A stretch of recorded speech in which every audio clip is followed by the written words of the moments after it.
Good evening and welcome back to another exciting episode of Crit Happens. Tonight it must be 2015 because it's the Super Bowl and the Patriots are playing the Seahawks, and celebrating that, I'm wearing a hockey sweater. Last time you guys went to an island where you met a random pirate guy and you invited him to the cookout. And then at the cookout, Ash attacked him, not of his own volition. But it turned into a pretty messed up cookout. He doesn't want to come to the cookout anymore. But then you did invite him back to your ship, which is different from the cookout. So you guys have a companion. Her to a ship, I believe. Not him to the ship, right? That's right, because at this point, Brick was no longer Brick. Brick was Vara, which was a her. My bad. Jeff, I apologize for misgendering your character in that moment. Oh, that's all right. At this point, she has like 4 different names, so. So you guys are en route. Vara has actually recruited you guys. She said, I want your help destroying the Leviathan, which was kind of on the list for you guys to do anyway.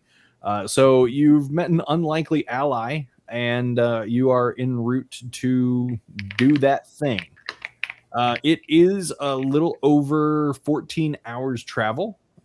So you guys tuck in for the evening, and another hammock is set up for Vara, Brick, or any other personality that currently holds the light. And is there anything you guys wanted to do while on the ship? Well, there's a couple things I wanted to check out. Okay. We were told to read the journal, and I don't think we ever actually read the journal after being told to do so.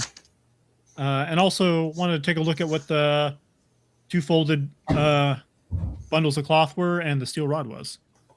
Ah, yes, from the chest that you guys liberated from the way easier than it should have been underwater fight. We're going to say that Ash, having the identify spell, he was able to, once you guys got settled back on board, you were able to pull these things out, and he was able to do that for you. The chest contains several leather sacks. The sacks, varying in different sizes, contained a total of 6,000 copper pieces, 4,000 silver pieces, 5,000 gold pieces, and 6,000 platinum.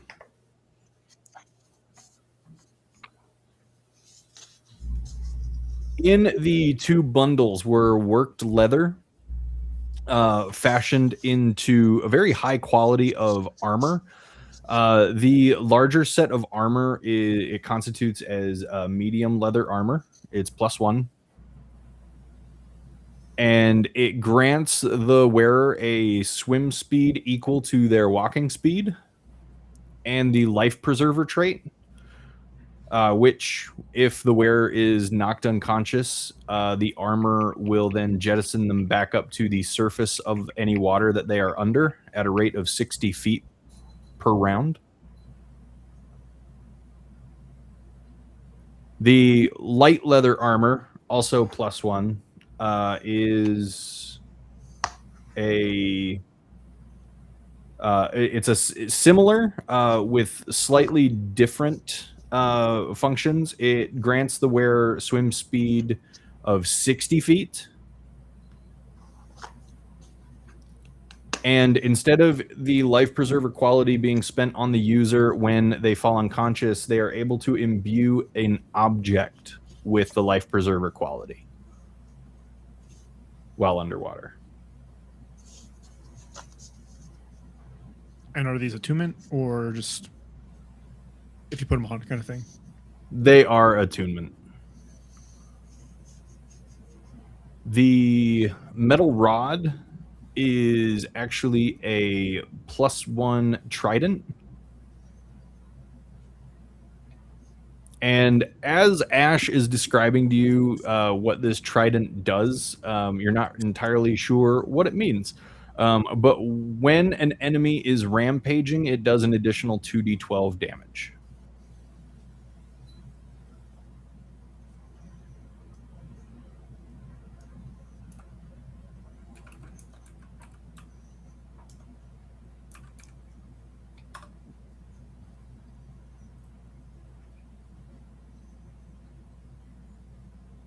Cool.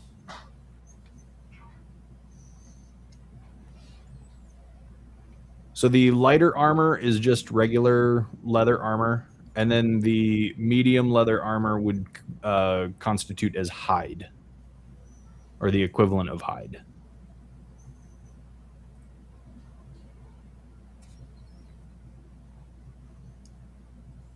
I'm sorry, what was the swim speed of the hide armor? Equal to walking speed. Okay.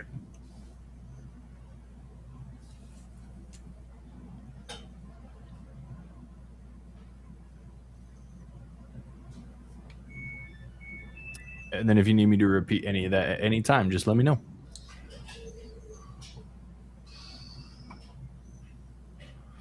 What was the coin amounts again? It was, dang it, Jeff. I was rolling for those and they're gone. 6,000 copper. Okay. You got them? Yeah. Do you have them? Okay. Okay, cool. Yeah.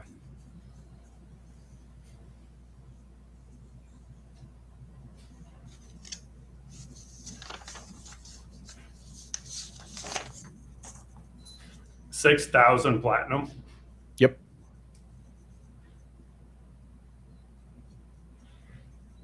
So that's 60,000 gold. Yep. So 65. Wow.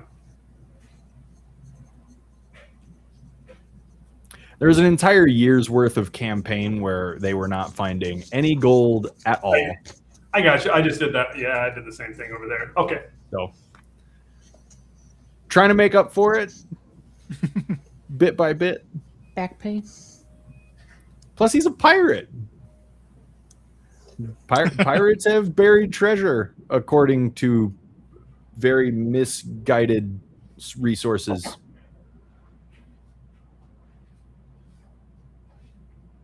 And then what else did you want to do, Bradley? I want to take a look at the journal that Hobbs told us to look at. Cool. How long would you like to spend reading the journal? I'm trying to look. I'm skimming to see any mentions of Leviathan because that's what he brought up.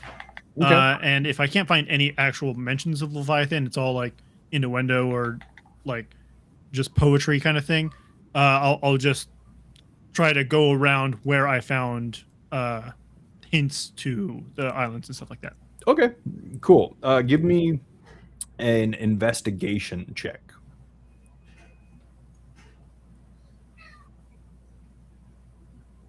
A 13. You do find mention of the Leviathan. It's roughly 2/3 of the way through the journal. And at this point, the handwriting in the journal has become very chaotic, very sporadic. Where it was once very clean and organized and written with a careful hand, now it is rushed, or almost like it's been written in the non-dominant hand, indicating to you some level of distress coming from the writer. But the mentions that you find of the Leviathan basically start as, we finally found the location, we're headed there now. My crew is going to rip the thing apart, and we are going to make off with this thing that it's hiding. We are going to be the rulers of this sea for an eternity. And then the next entry is just one word. It is loss. And then the entry after that is dated a few days later, and it is He left. Reading can be hard, I understand. Please stay with me. The entry after that is dated a few days later, and it is back to a more steady hand than the one that was so distressed, but it does still show signs of less than fine penmanship. And this gives you a little bit more information as to what was waiting down there. And the details that you are given in this passage indicate that they were able to descend upon the Leviathan easily. They were able to attack it easily. And they even got so far as cutting off one of its flippers easily. And only after they had cut off the flipper did it show any signs of retaliation or of fighting back.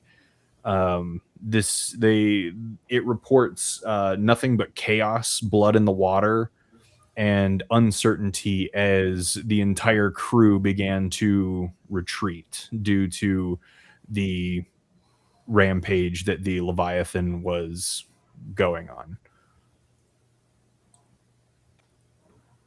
And hey, there's Ash. Hi. Hello. What I miss? Everything. No, just what's in the chest and what is in the journal you caught some of. Okay. Yeah, I caught the very end, like bloody murder, massacre, crew stuff. Yeah. Yeah. Good stuff. And then after that, Pietro goes on to say a couple passing remarks about how many crew died, how many had to be left behind, and the island upon which they were left. And a small vow at the end to never return there.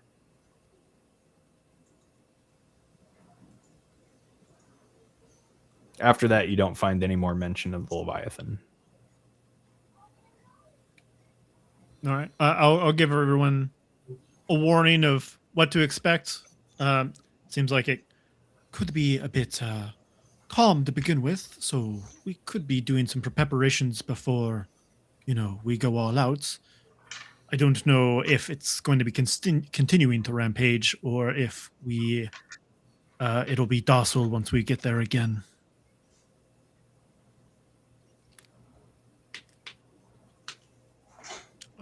Farah, did you say by chance why? I don't recall if you said why you wanted to take care of the Leviathan. Because I didn't say. It killed me, my entire crew, and whatever brought us together and back alive also wants this thing dead. But I don't know what brought us back together. That's a fair enough reason. And I'll show you guys a coin. On one side of the coin is the Leviathan. On the other side of the coin looks like a giant squid face.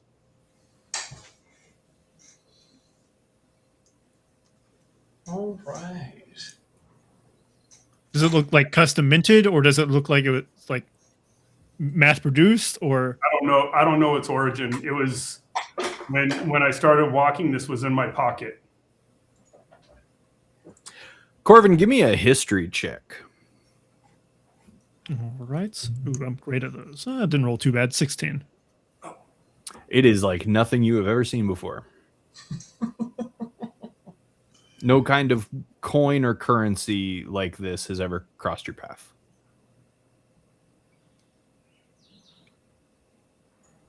Well, it's definitely a sign. I think you're probably going in the right direction. It makes sense. I kind of just look off into the distance. Did we actually get like a heads up of which direction the Leviathan is when I read the journal? Because they described islands that they visited, but I don't know if they described the island that the Leviathan was on. Given the indications in the journal and on the map that you guys have been working off of, it is from the island of Blaustein. Okay. Do you have any dead on this ship? Dead? A few now, yes. Like corpses, actual dead. Okay, not living dead. Aside from me. Yes. No. Ash, what does your food supply look like these days? I don't know what you brought with you. Pretty much Ash can eat anything dead in theory. So in theory, he can eat regular meat jerky, but also he prefers corpses though. If it's more rotten, the better for his taste. But I mean, there's nothing saying he can't indulge in like something a little more rations kind of thing. Yeah, rations. He can eat rations. I mean, but he prefers rotted corpses or fetid corpses. I'm gonna hold out my arm and let my right arm or my left arm protrude as like a tentacle, and then I'm gonna chop off like an inch or so with the sickle, and see if you like that.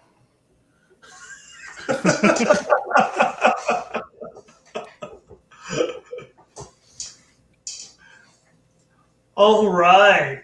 It's just what does it look like? Is it just like a slimy, nasty like? Yeah, it'd be like if a tentacle was made out of rotted flesh. Okay, all right. Yeah, no, totally. Like Ash would totally sample that, being a gourmand or gourmand. Yeah. Yeah, it's pretty good. You like it. Yeah, it's like it's like rotted squid, pretty much. Yeah. That fulfills your dietary requirements quite well. Does it do any permanent damage to me?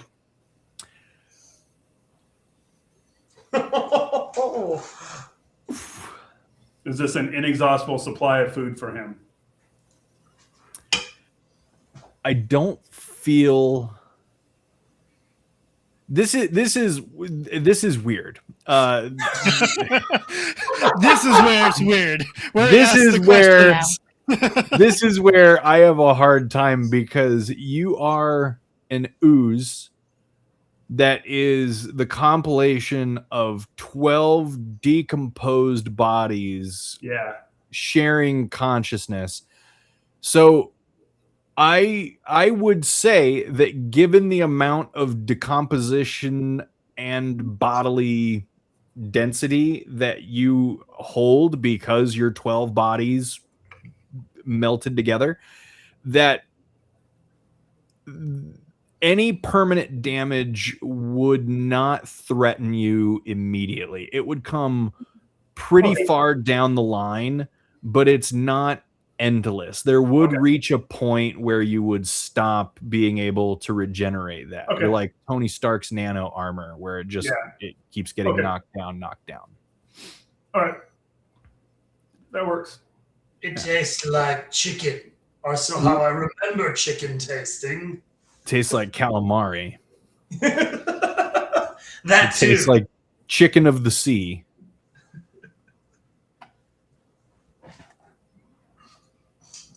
For science. There you go. All right. So now that we've done that and totally grossed out the DM.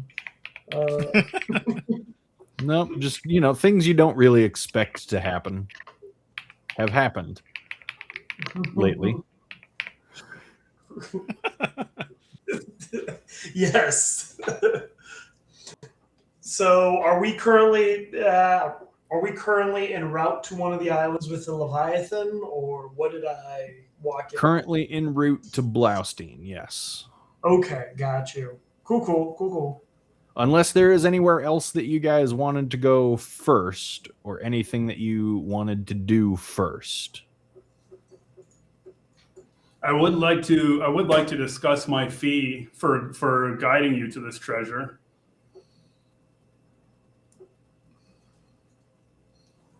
I would say 5,000 gold would be sufficient for me. That's fair. I think we could definitely accommodate something like that. You didn't see anything in the chest, right? Because No. Brick teleported out before he saw what was in the chest. Yeah, but you guys went through because Mora put it all into her bag of holding and then pulled it all out once you guys got to the ship. And at no point was it specified we're going to do this away from Vara or away. Like, we want to make sure Jeff doesn't see this at all. So there's a little bit of metagaming. I am doing a little bit of metagaming because I need some gold to get me up to level 9, but you guys have been doing this for a year without compensation, so. I mean, Ash is the one that really needs the money because he's a wizard. Yeah. Like, our characters were doing fine without the money, really. I was about to say, did we ever get paid beforehand? Yeah. Not a single time, which is why I ignored quite a lot of monetary values in the book. But that leaves about 60. That leaves a little over 60,000 for the rest of you to split up. Yeah. Jeff, what do you need money for? I don't know yet. Okay, just making sure. Is there a mall out on the ocean out here? Well, I mean, there is one other place that you guys haven't been to yet on the map, and you don't know that it's not a mall.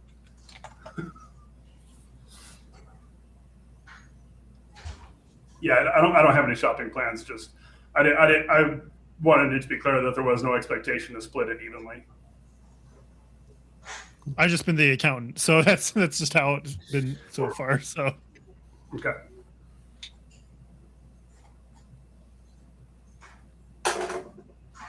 All right. And that's my dog coming home. Hello. Right. Have we gotten a rest? Have we been on the sea long enough to rest? On the sea long enough for a short rest, yeah.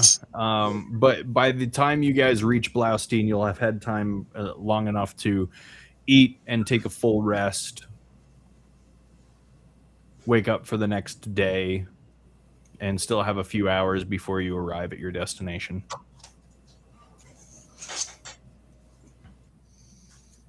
Okay, I'm going to go ahead and recast Jalarzi Storm of Radiance into the Ring of Spell Storing that my familiar has. Okay. Good stuff. Yep.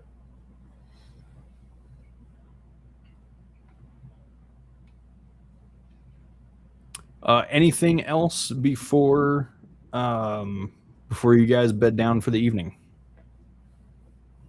I don't believe so. All right.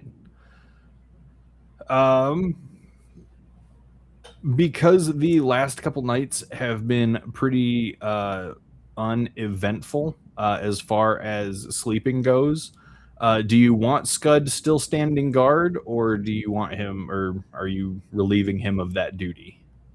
Well, I now have tiny hut, so as long as I get 10 minutes before I go to sleep, I feel safe. But it's up to if Lonnie, Ash, or I don't know if Vara even knows who Scud is. So, okay, are you casting tiny hut inside your barrack? Yes. Okay, cool. And who all would you grant access to the tiny hut? I would ask everyone to like crowd around me when I cast it, including Vara, but then have everyone dismissed so they don't have to stay in there with me when I'm while I'm in there. All right. Jeff, are you gonna want to be in the tiny hut with everybody, or would you like other accommodations provided? Oh, I mean, I'll go in when he casts it, but then I don't know. I'm gonna how long is this ship? How big is it? How long is the ship? Hold on.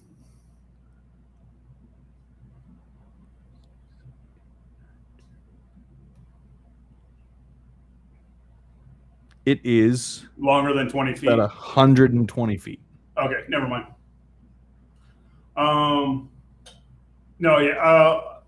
I'm just gonna kind of wander around the ship and see what's around, but and then I'll find a place to lay down. All right. As you wander, it's pretty clear that this is a fishing vessel. That's what this rig has been outfitted for mostly, is to bring in very heavy loads of fish. You do find some portholes. You find some places where it's been pretty clear that iron monkeys once, or brass monkeys once sat. So it's repurposed, and you can see where there are tracks where some cannons have been previously wheeled around. But cannons are no longer aboard.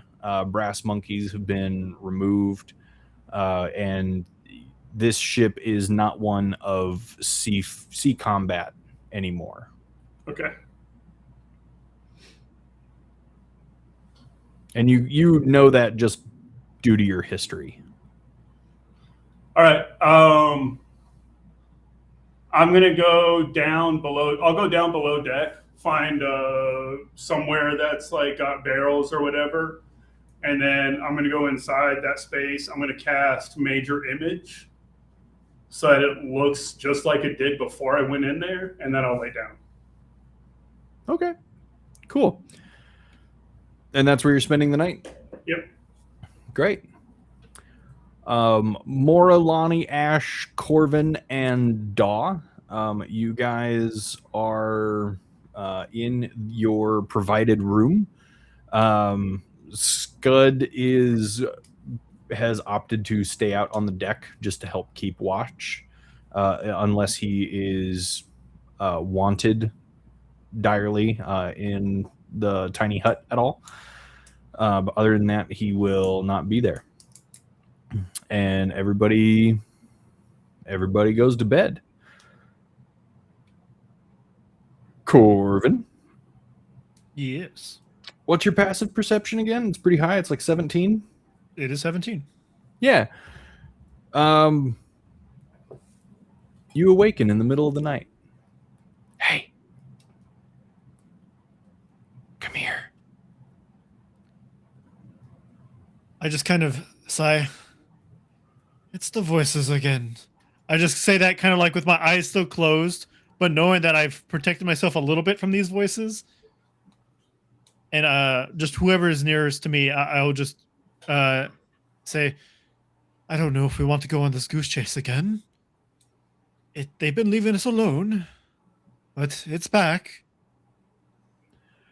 You say that to a room full of sleeping people. Yep. Mora's not here. We're gonna say that she stays sleeping. Who are you trying to? Are you trying to wake them up, or are you just saying it out loud? I'm saying it to the roof. Basically, I don't even turn towards anybody. But I do talk loud. I don't whisper or anything like that. Okay. Just to see if anybody wakes up. Lonnie, Ash, give me a perception check. Or no, that would just be, what's your passive perception? Is it higher than 12? Me? Yeah. I have no idea. Ash is 10. Ash is gonna stay asleep. Okay, it might be a stupid question. I don't even have that written down. It's How'd I know? 10 plus your perception modifier. 12. It is 12. Yeah, you wake up because Corvin is talking to himself. I'm gonna ask him to repeat. Like, all groggy. You remember that wild goose chase a few nights ago, where I claimed to hear voices? I'm not just talking to myself because I'm crazy. I heard the voices again. Not helping that crazy claim, I know, but they're saying that they're calling me to go follow them, but I don't know where there is. Have you tried just walking around, seeing if they leave you like a breadcrumb trail? Well, they didn't last time. I kind of just like fold myself upward and see if I see anything around the room. Yeah. Give me a perception check. A 16. You see your compatriots asleep near you. You see Daw, who is actually taken up, like perched up on a crossbar between the two pillars, and she's kind of looking down at you curiously. And then as you're looking around, you don't see anything weird, but you hear it again. Come here. Do I hear, like, is it directional or does it sound like it's coming through in my mind? Do I sound crazy? Lonnie hears it this time for sure. And when you look up and you see Daw, you even see Daw's head kind of cock a little bit. So you know you're not the only one. Lonnie's gonna ask Daw, you heard that, right? The crazy's not spreading. Oh, yes. Do I hear it any direction, or is it just... Give me a perception check there, Lonnie.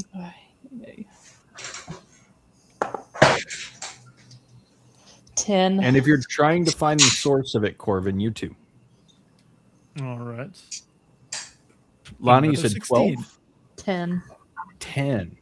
Yeah. It's weird for you, Lonnie, because while you hear it, you don't really know where it's coming from.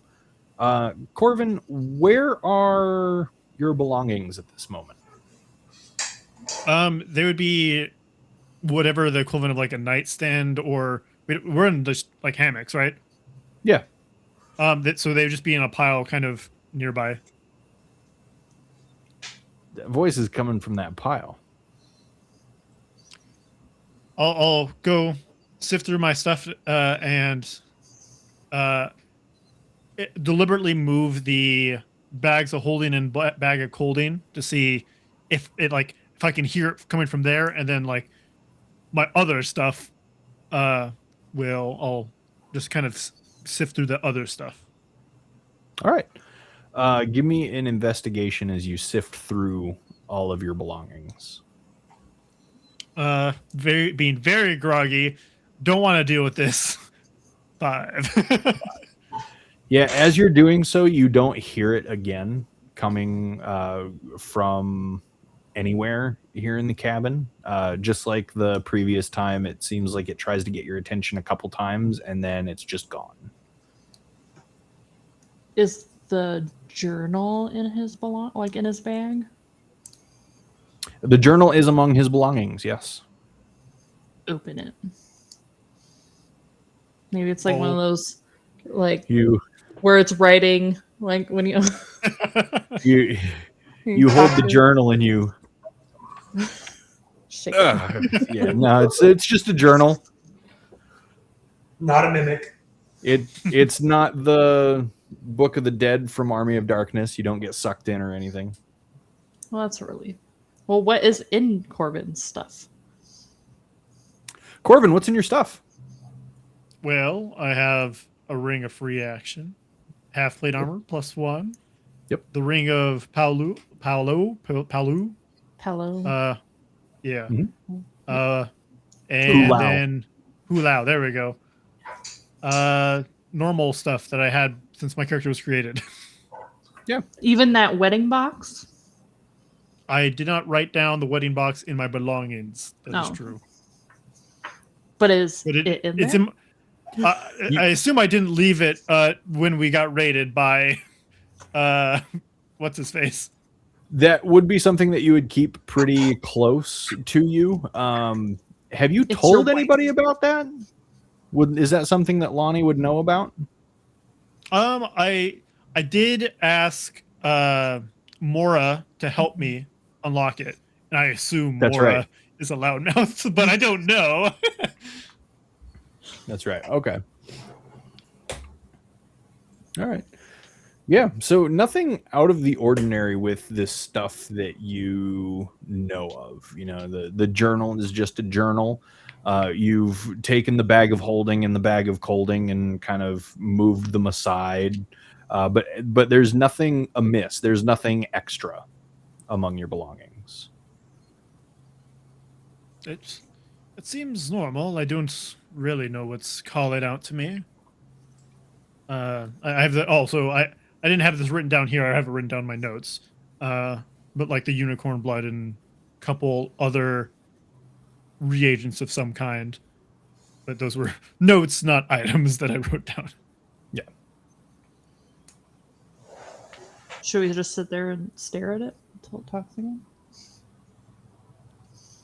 It did stay quiet the last couple days. We don't even know what's causing it to.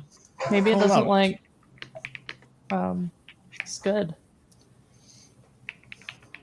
But he hasn't been around. Oh, that's true. That is fair. I didn't think about that. Why would he not like Scud? I don't even know what it is. But it's possible. Does Daw have any like a bird intuition that could be helpful? Animal instinct? Not that you know of. Hey Daw, do you have any heightened insight? I don't know. Okay.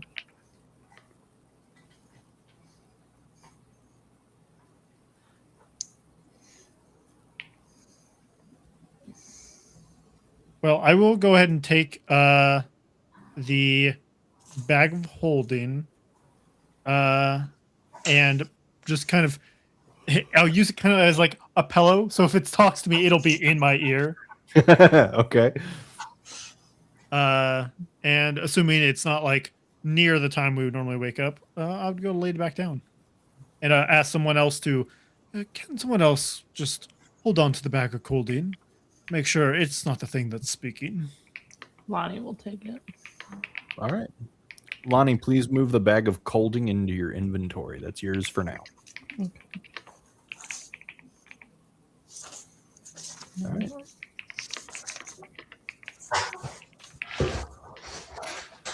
The rest of the night goes by uneventfully, and you all awaken. In the morning,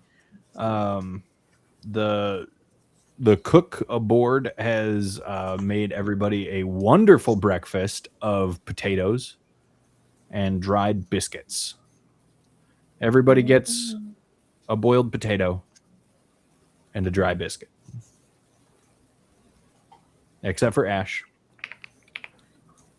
Oh, Ash does not get a potato and a dry biscuit. that's fine.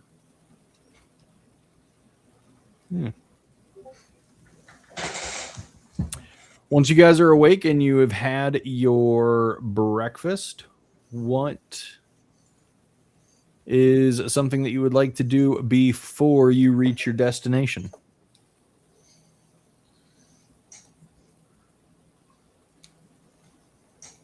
I want to rifle through Corbin's stuff. Because this Corbin, is new do to you- Lonnie still. Well, okay. So, Lonnie, are you just going to start rifling through it, or are you going to ask him for his permission? I'm going to ask him. After last night, I don't really care because clearly something's in my belongings that is messing with us. So, Speaking of rifling through possessions, Oh, cool. hey, Ash, give me a perception check. Cool. Let's do it.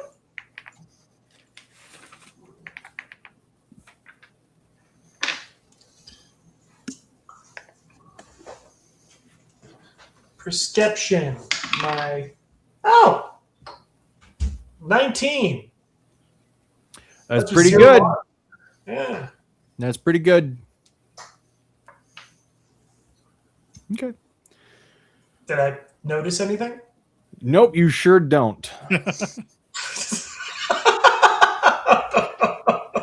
Sorry, man. You are far more worried about why nobody even bothered to offer you a boiled potato and a dried biscuit. you're eating your rotten jerky, and you're just like, well, I maybe wanted at least an offer. It would have been nice if they asked, That's what's dominating your mind right now. Wonder what potatoes taste like. I miss potatoes. Do I miss potatoes? A biscuit sounds nice. So Corvin, you're giving Lonnie permission to rifle through your items. Lonnie, while you are doing so, just give me a quick investigation check.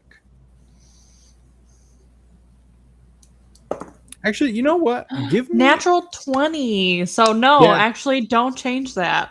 Don't change Do not it. change that. Okay. You immediately set aside all of the non-magical items in Corvin's possession. If it's speaking, it has to be magical, or there has to be some kind of magical element to it. So first you set aside all of those, and then you immediately take stock of the things that are magical. Though you want to place some kind of importance on this small, lovely decorated wooden box in Corvin's possession, it is not magical, and so you set it aside. Now it is just a matter of, because the voice has stopped, because the voice is no longer there, now it's just a matter of deciding which things would be more likely to have the ability to speak, given that it's a magical item. Corvin, what are all the magical items in your possession? We have the Ring of Reaction, the Bag of Holding that I currently have, the Bag of Colding that she has, half plate armor, which I probably, if I woke up, I would have probably put on if she wasn't like staring at it when it actively. Mm-hmm. The Ring of, I already forgot how to say it, Pulau. Mm-hmm. And I believe that is the entirety of my magic items that I have written down. What's in the Bag of Holding? In the Bag of Holding is all of the things that you guys have been putting in the Bag of Holding. Oh. Now, three things stand out to you. What's in the box? He didn't start telling you about these voices until after your last visit to your hometown, Lonnie, where Corvin procured 3 magical items that are currently in his inventory. 1 is the Ring of Free Action, 2 is the Bag of Holding, and 3 is the Bag of Colding. So those are the ones that catch your attention the most. I shuffle through the bags. Do they have linings? You guys put anything Do they have inner pockets? The Bag of Colding at all? Is there anything currently in there? We used the Bag of Holding for the 3 magic items we got from the chest down from the Aboleth. Yes. But nothing in the Bag of Colding. I was planning to put blood in there, but we haven't been into a place that has good supply of blood yet. So correct. Okay. So the way these bags work is you are aware of their contents when you put them in. And in order to retrieve them, you need to actively think about the item that you would like to retrieve. So if you put a sword in the Bag of Holding, you would be able to retrieve it because you're thinking about that sword. But if somebody stole that Bag of Holding from you, they wouldn't know about the sword. They can't just rifle through your Bag of Holding unless they had some form of magic in order to undo that that enchantment, or if they were able to counter that somehow. But so while you may be aware of what you are putting in there, as far as you're aware, it was empty when you got it. What a jit. And do we know we know the technical details of a Bag of Holding and I don't know the Holding, but do we know the technical details or no? Would we know that? I would say that enough time has passed that Ash would have given you guys the lowdown, given his identify spell about the Bag of Holding. Yes. You can also turn it inside out and it will empty. Yeah, it'll empty everything, including the several dozen gallons of water that Mora filled it up with when she opened it in the lagoon. Just a heads up. Well, let's empty out the colding bag. That would make a nice little addition to the deck of the ship if you were to do that. Is it cold enough to freeze it, or is it cold enough to where it would just be kind of chilly water? It would be cold water. Okay, cold water. Yeah. All right, roll for pants, everybody. Laura said, "You're welcome" in the chat.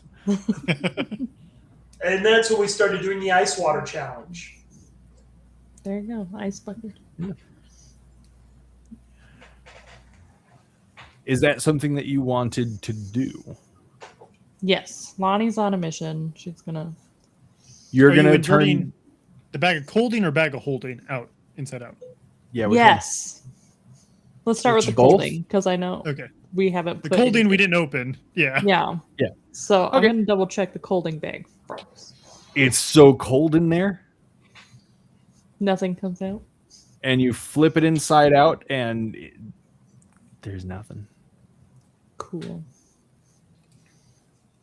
Let's get into the bag of holding. Bag of holding. Do you empty it first? Like, do you take your money and your items out of it? Yes, just in case the water takes it away. I don't want to lose it. Okay. You take the important things that you have out of the bag of holding and you set them aside, and you head out to the deck of the ship. Where are you emptying this bag of holding? I'm assuming there's the water would just go off the sides because there's the posts, right? Okay. Or is it just solid? Yeah. It just- No. It would drain. Okay. I'm gonna say at the least the middle. majority of. I'm gonna say the middle, so we can see whatever if anything comes out. You know. Okay. Cool. Yep. Intercept You it. flip this bag right inside out, and just the deck of the ship is flooded momentarily. Crew members start stepping back. You gave zero warning to anybody around. They are very surprised, and about 90% of the water does in fact drain immediately off the sides of the ship. But now at your feet, you're standing in about a half inch of water as it slowly continues to drain over time. But nothing else. Nothing. Nothing else. So the box. No. Well, I don't know what else it would. What was the other thing? The ring? Yeah, his ring of free action. Is it inscribed? Is it whispering? Does it talk to me? Do we have to wear it? Yeah, it's talking to him like Gollum. Yeah. Skull.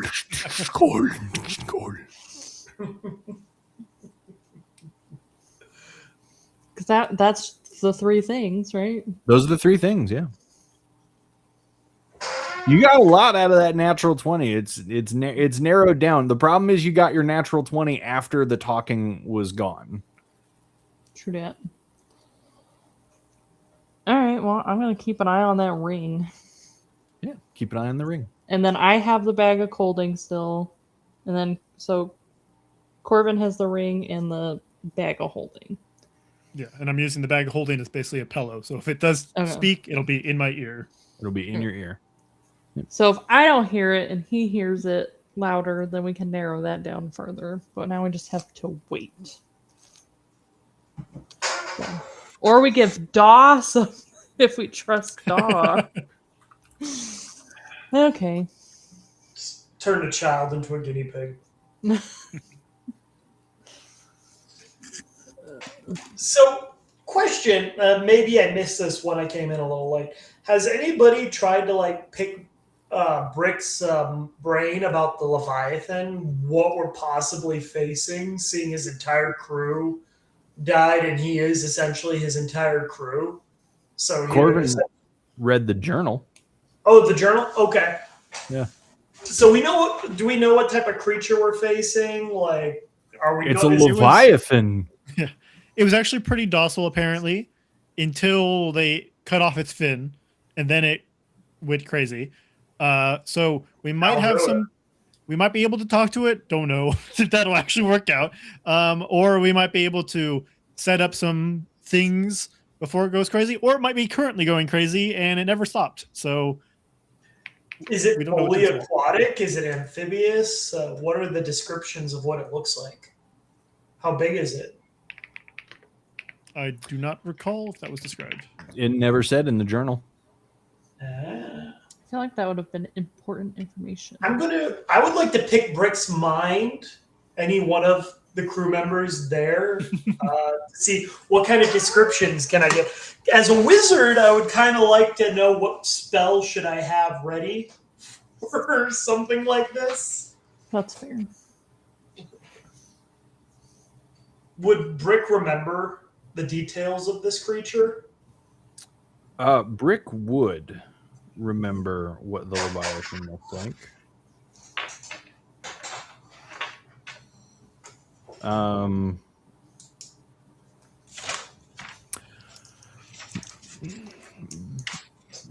Are you Brick right now, or are you Vara? Or Vara, sorry. I'm actually down. I guess at this point I would come up, and I'll offer I've already cut off a piece of my finger for Ash. Ooh, You begin sloshing through this waterlogged deck. You offer Ash a piece of your finger. Ooh, piece of candy. Great man. Now I'm wearing more. I look like I'm wearing more religious garb with a symbol of Bane on my what do they call the thing you wear? Tunic. Okay. The vestments. So, who do we have the pleasure of addressing now? We are Blackdale, but for me, you may refer to me as Sister Colleen. Yes, indeed. Sister Colleen, would you be able to give us more details of the beast we are facing? I can roll a history check. Yeah. It's always the problem when the character knows more than the player does. 18. Is there anything else that the War Priest of Bane might know that the other ones didn't? I'm sending you a picture. Oh, okay. Ignore Carol flipping me off in the background. Man. Okay. You may don't describe color because that is not its final color, but based on that description, you may describe to the best of Sister Colleen's ability what it was that you saw. Okay. And how big was this thing? Massive. Like it's whale size, right? Like bigger. Whale size, bigger than a whale. Slightly bigger than a whale. When you guys are fighting the mini that I have, the spaces are going to be 10 feet squares instead of 5 foot squares. So that's what you're looking at. So yes, this creature, bigger than any ship that's ever rode the waves, bigger than any creature that swam below them. Its teeth were the size of a man. It has a massive upper jaw that would look as imposing as any fortress you've ever seen.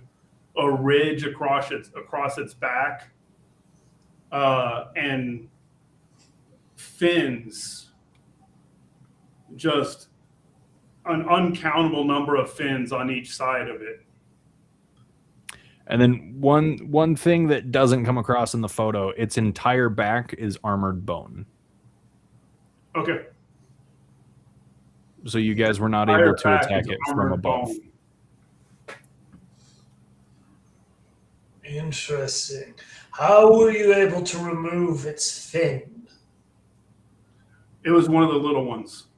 Of course. They get the one at front that it must use for power is each of those fins is as big as this ship. But as it goes back to the tail, they get progressively smaller. Meanwhile, you're describing this, and I'm taking notes, like little notes, like vulnerable to slashing ? Gargantuan creature. We don't got to do all that. I'm going to cast Minor Illusion and do a 5-foot replica of what you just showed me. Okay, hold on. Oh, that nice. That works. Okay. All right.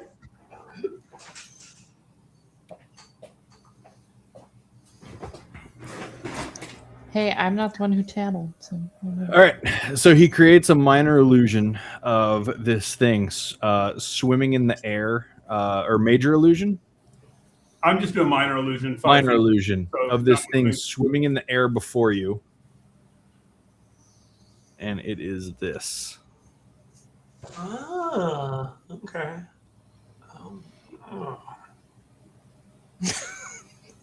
Oh. There you go. Sexy.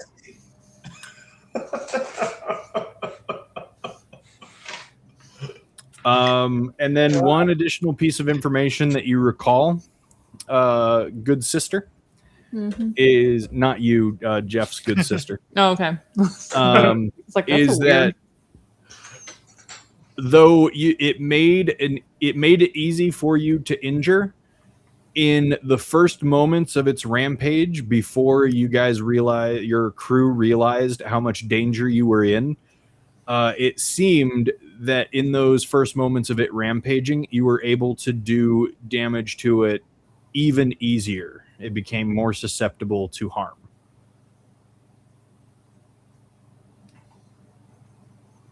Okay.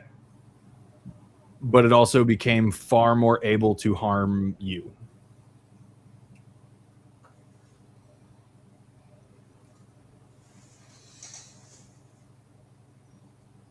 Interesting. Okay. All right. So purely aquatic and some sort of. This is not metagaming. Purely aquatic and something that more or less like shielding mechanism. Its entire back was armored bone. Okay. So not really a mechanism so much as part of its being. Okay. Gotcha. Thank you for the information, Sister Colleen. This should prove useful.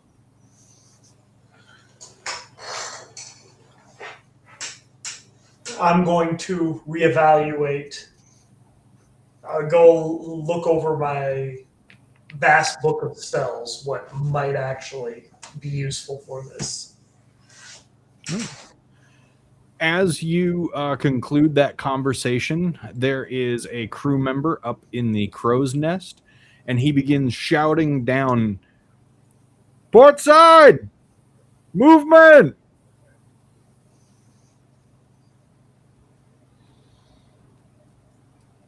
And you see some crew members on deck begin running over to the port side and looking over the edge of the ship. I'll join them. What do we see? Take a look. You see water, but this one circle of water begins to roil and swirl as if there's something just beneath the waves. How far out? almost right up against the edge of the ship. Oh. Cast Arcane Eye to right at the ship. See if I can see what's down there. Yeah. What does Arcane Eye do? It's what I use to look in the treasure chest. Oh, An invisible, invulnerable eye. Has dark vision up to 30 feet.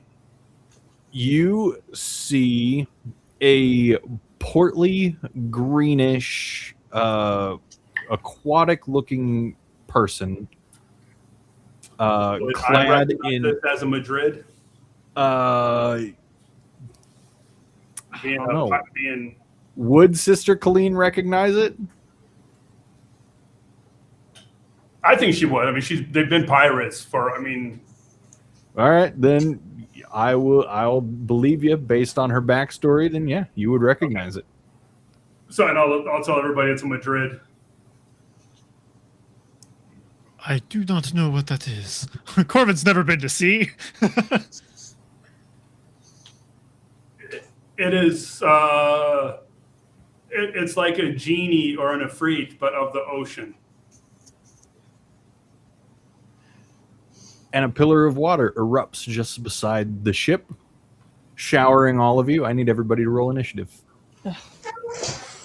Well, that was sudden. Mm-hmm. I'll be last.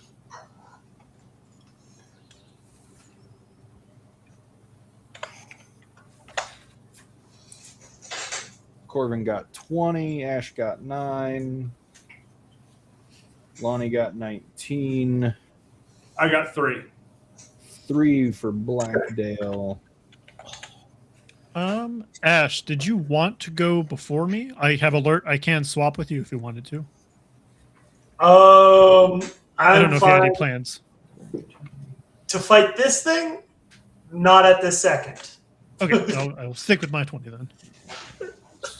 My frame of mind was trying to figure out something to fight a Leviathan. And yeah. Now I got to change tactics.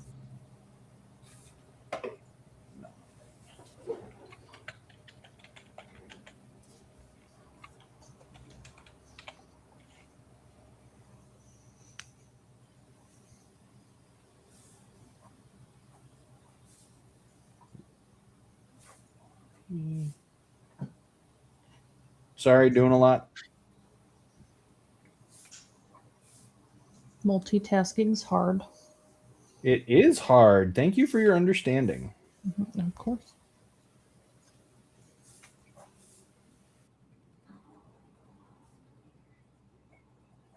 All right. Ash and Corvin, you said you guys were on the port. You went to the port side? Sorry. Yeah. Yes. And where is everybody else? I'm still toward the middle because I'm too short to feel safe on the edges. Daw is hanging out with you. Okay. Shocking. I would have been on the edge. The port edge? Yeah, I mean, yeah, I would have been looking right over to cast the Arcane Eye.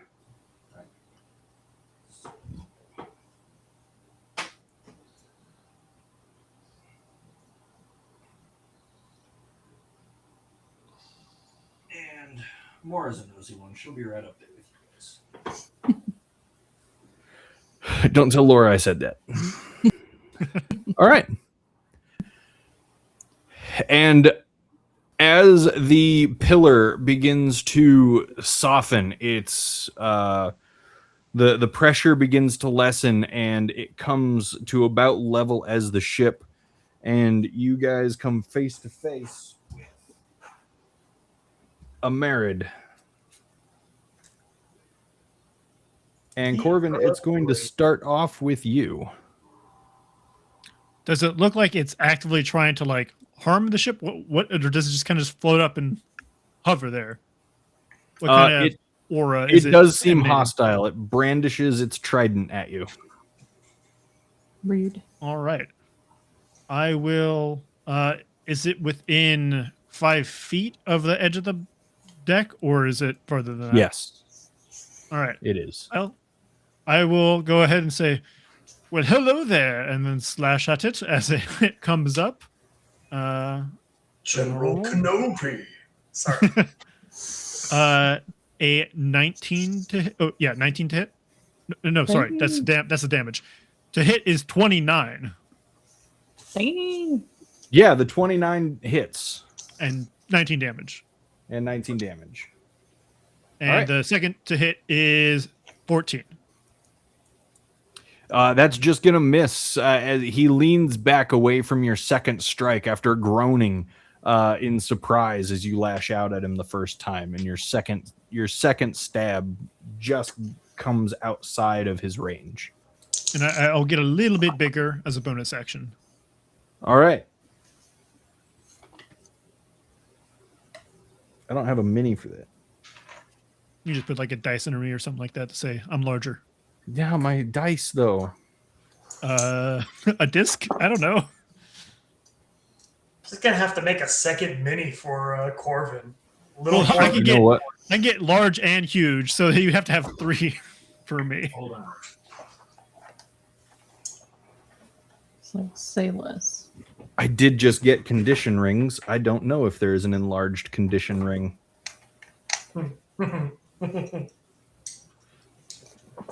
If the box was easy to open, that would be great.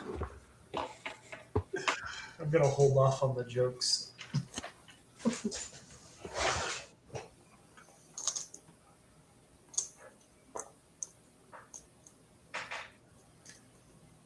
Enlarged is not a condition.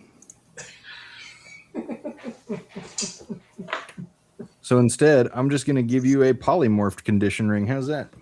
If it lasts 8 or more hours, I think it is. You're enlarged. There you go. You're enlarged. Slightly. All right. Is that it for Corbin? Yeah. Lonnie.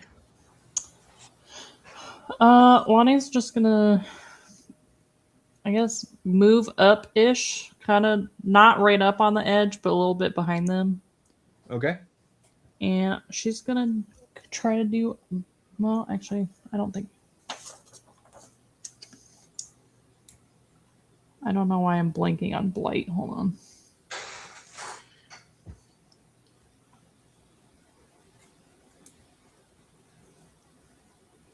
Oh, yeah. Okay. So I'm going to do Blight. You need to make a Constitution saving throw. Okay. 25. Well, you still take 20 damage. So. All right. As you reach forth your hand, casting Blight on this genie-ish fish person, you can see his face twist and contort in pain and displeasure before he seems to shake it off. Boom. Okay. Lonnie's done. But you did do that 20 damage. All right. Well, it's about that time that you hear some commotion coming from behind you, Lonnie. And crew members begin to, you can hear them running up behind you. And as you look back over your shoulder, you see a water elemental beginning to make its way onto deck, but not just one water elemental. What the hell? Rain. Oh, okay. And they're going to stop there, and they're going to take in the scene before them. Many of the crew have realized that this is a fight beyond their capabilities. A couple of them throw spears, which go right through the water elementals. And it's about that time that they decide that they're going to turn tail as well and just hope that it sorts itself out, or that you guys will do so. Mora turning around. Somebody roll a d20 for me. I got it. 19. Go more. Nice. Roll another d20 for me. 6. Excellent. Both. Well, nope, not the 6. Excellent. Sorry. The 6 goes wide as Mora conjures her psionic blades and let them fly. But that first one does strike a water elemental, and you can see it recoil backward as if it was actually struck.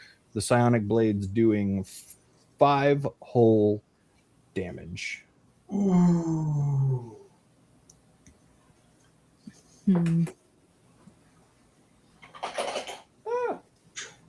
Somebody roll another D20 for me. I gotcha. 6 again. That one's going timeout.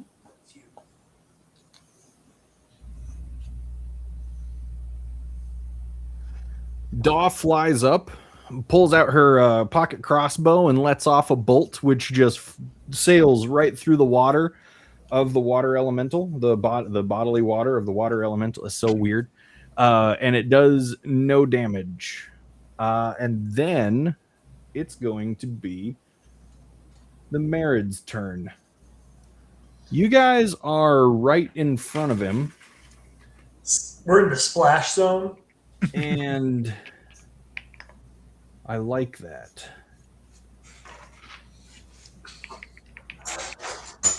We've all been to SeaWorld. You are in the splash zone. This works out well for me. He's going to stab his trident forward as if to lash out at the two of you, being Ash and Blackdale. I need the two of you, and actually Lonnie as well. I need the three of you to please make dexterity saving throws. 1, 5. 1, 8 or 18. Really? Ash is very 17. eager. 1, All right. 7. Only one of you passes. Lonnie, you just barely failed that one. The three of you so Lonnie and Blackdale, you take 31 cold damage. Ash, you're going to take 15. I have resistance to cold, so that would be halved. So we're going to have it to 7.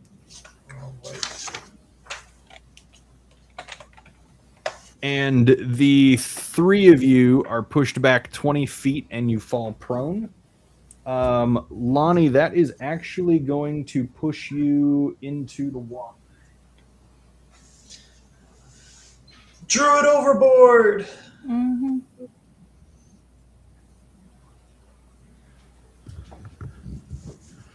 Ash and Blackdale, you guys are prone. Ouch. I'm going to blame Lonnie for opening up all that water on the deck. I'm drowning. Don't blame her for that just yet.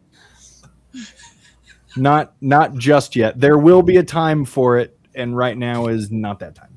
Okay. There was something in the bag. Lonnie, as you plunge into the water,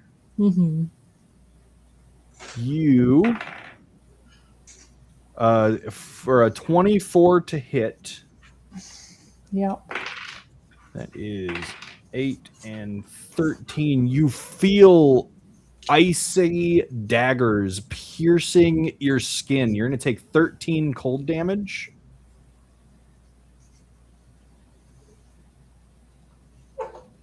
Okay. And you are currently grappled.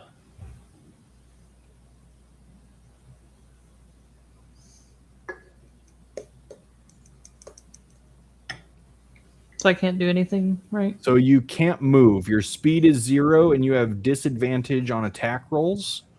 Okay. You would need to break free of the grapple in order to move.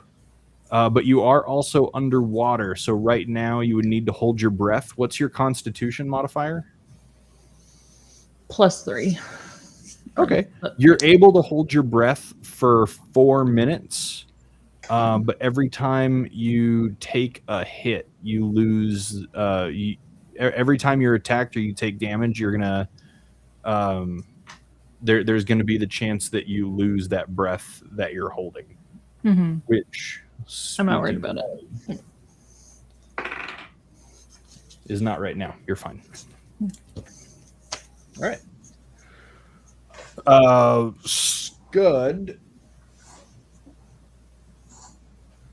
Somebody roll a d20 for me. I got it. 14, not a 6. That's gonna do it. Roll another d20 for me. 15. Also gonna do it.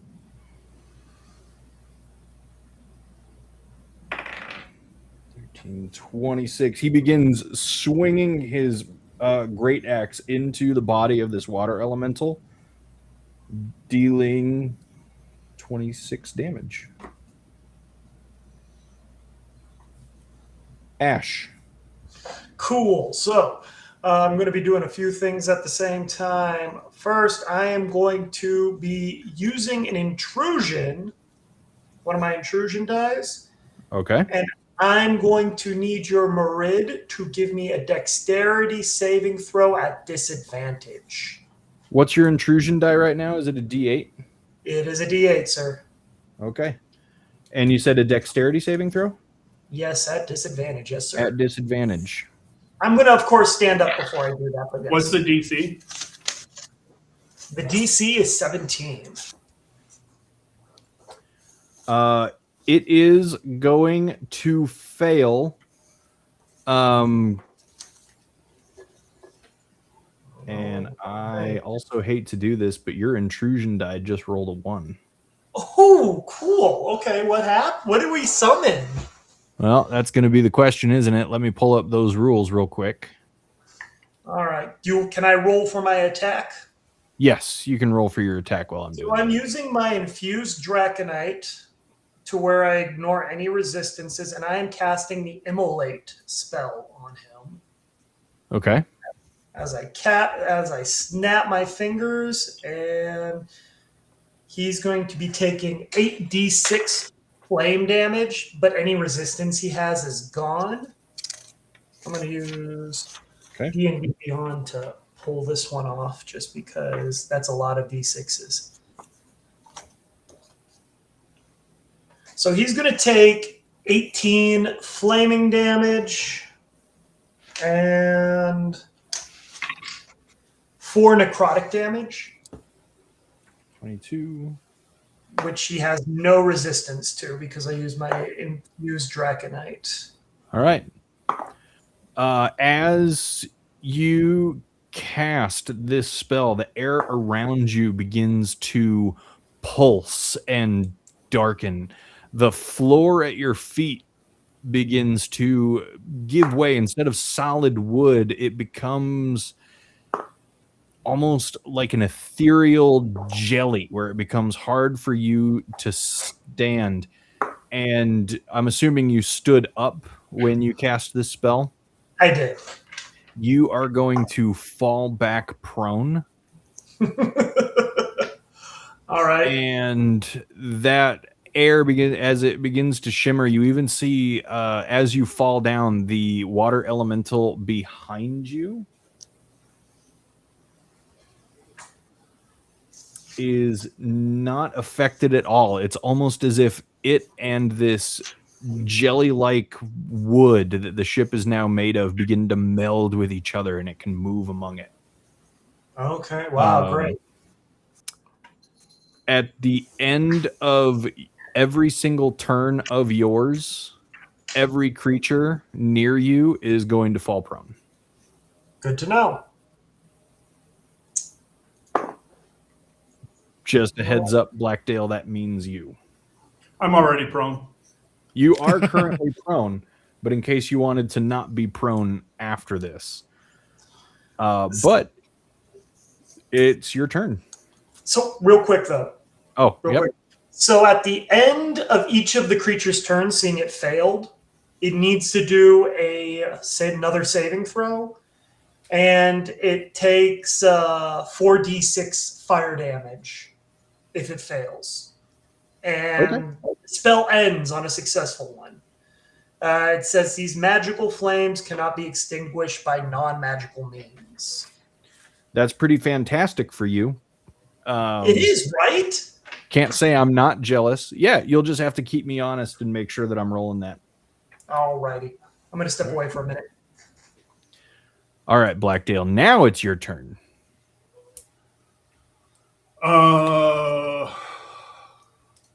Cool. I am going to stand up. All right. And then I am going to use the rest of my movement. It looks like I can jump over if I need to. I have enough movement to jump over the edge, right?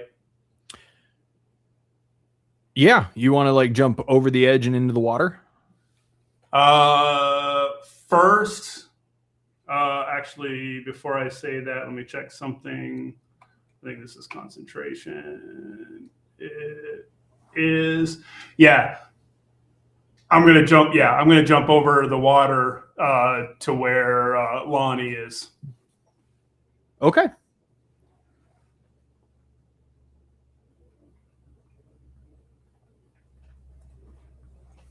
And then I'm gonna ask her if she wants to get back on the boat.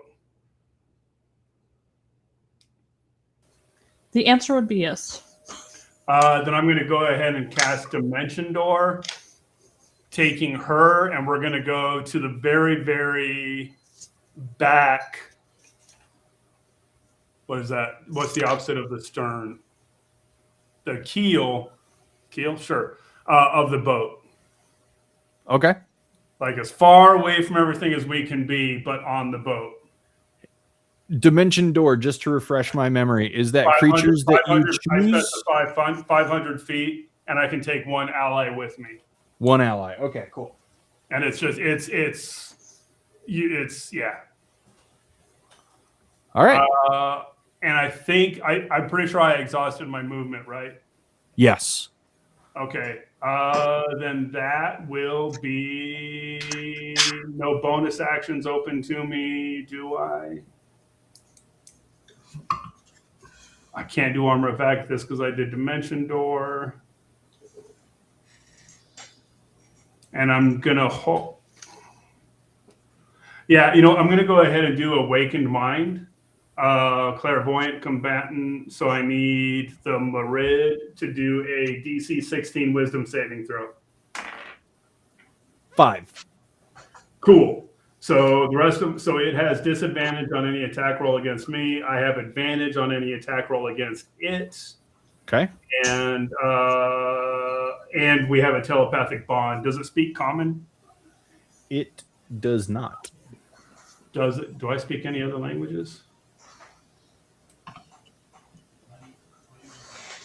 Okay, cool. All right, that's it. End of turn. All right. Corvin. All right. Does the trident that the Marid currently wielding, is it look like it's made out of metal? Yes, it does. All right. Then I'm going to go ahead and cast Heat Metal. Okay. So I want it to go ahead and make a Constitution saving throw. I should have given it a wooden trident. What a stupid. It's a natural 2. It fails. All right. It takes 15 fire damage, and it feels compelled to drop it, I believe. Yeah, it sure does. Oh, yeah. So it doesn't have to. If the creature is holding or wearing the object and takes damage from it, the creature must succeed Constitution saving throw or drop the object. It can. Oh, okay. So never mind. It failed, so it does have to drop it. Yeah. It drops it, and it pulls its hand back, and it shakes it, hissing, and it looking at all of the inhabitants of the boat as you imagine it's not happy whatever it's saying, but it begins cursing at you in whatever language it is. Yep, that's Corbin. All right, Lonnie. Am I 300 feet away from the first thing? Not the water people, but the other one? The Marid? Yeah. Yeah, no, you're within. You're well within. Okay, whirlpool. You're in a whirlpool on it. You need to make a strength saving throw for this sucker. Natural 20. Which is kind of a successful bummer. I wanted to find out what whirlpool did. Well, you're going to take damage anyway. Great. 6. What does whirlpool do? So you get 2d8 bludgeoning damage, but if on a failed save, on a successful save, you take half. So kind of like blight. Okay, cool. Give me damage. 6. 6. You cast whirlpool right at the base of this pillar that this merit is currently striding, and you cast your whirlpool spinning in the opposite direction as its swirling pillar of water. You see it falter, and you see the pillar of water begin to buffet against the Merid, and you see the displeasure, the pain on his face as he takes 6 damage.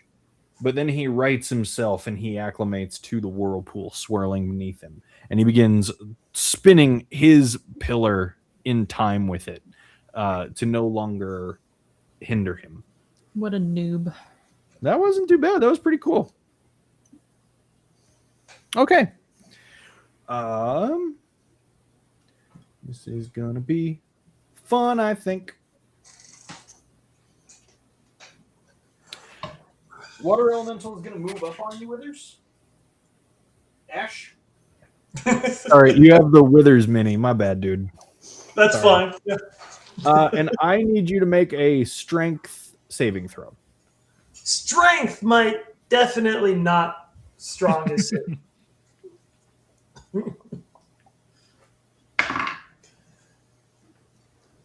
That's going to be a 1. That's great for me. As you take 8, 17, 21 bludgeoning damage. Ow. And you are grappled within the body of this water elemental. Scud is going to take some hits, though. That's going to hit. And that's going to hit. 22. As the water elemental attacking Scud begins slamming into him, dealing a pretty good amount of damage to Scud.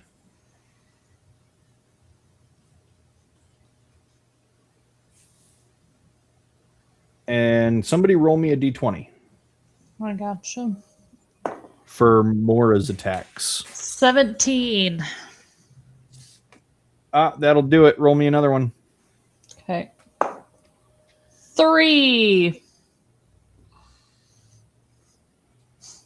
That won't do it.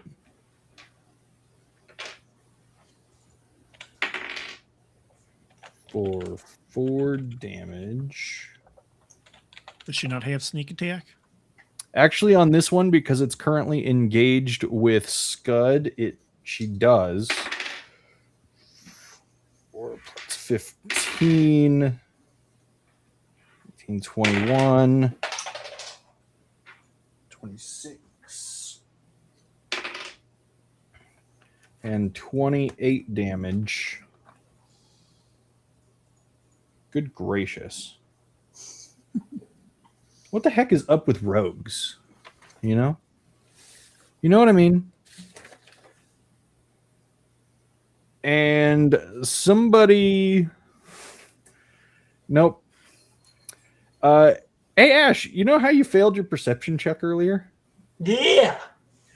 Daw, seeing that her crossbow does nothing, pulls out from her burlap sleeve a long, thin piece of wood, waves it in the air, and expends all uses of your magic missile. How many uses of your magic missile are left on that wand? 16. Wow. All right, that's 3. Unhinged. Oh, wait, no, because it's just 1. You roll 1. That's 4.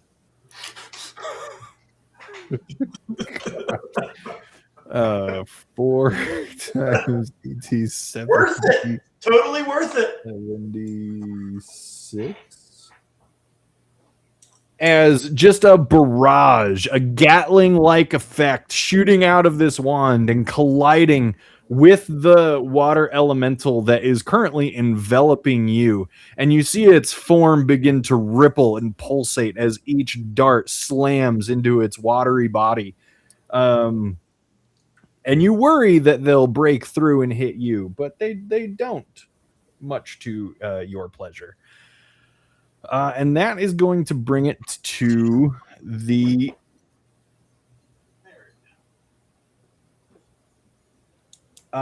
he is going to lash out at you, Corvin. Make sure I got all my dice for this. 21 to hit. Yeah. You're going to take... It's not hitting me with a weapon, right? Just making sure. No, not with his weapon. He lashes out at you. His hands, though slightly clawed, he is lashing out at you with a odd magical effect that makes it feel like nails being driven through your flesh by the water surrounding his hands. Ouch. You're going to take 16 slashing damage.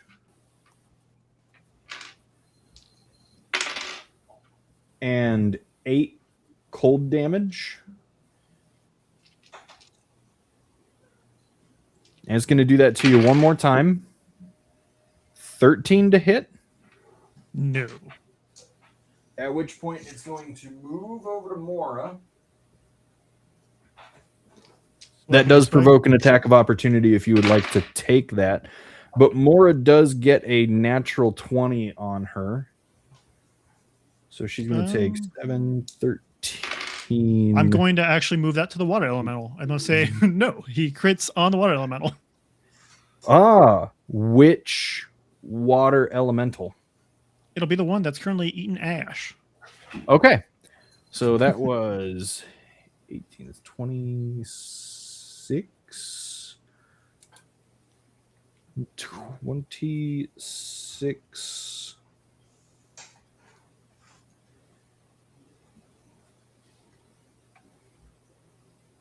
Slashing damage, and because it is a crit, it's going to be 11 and 17 cold damage.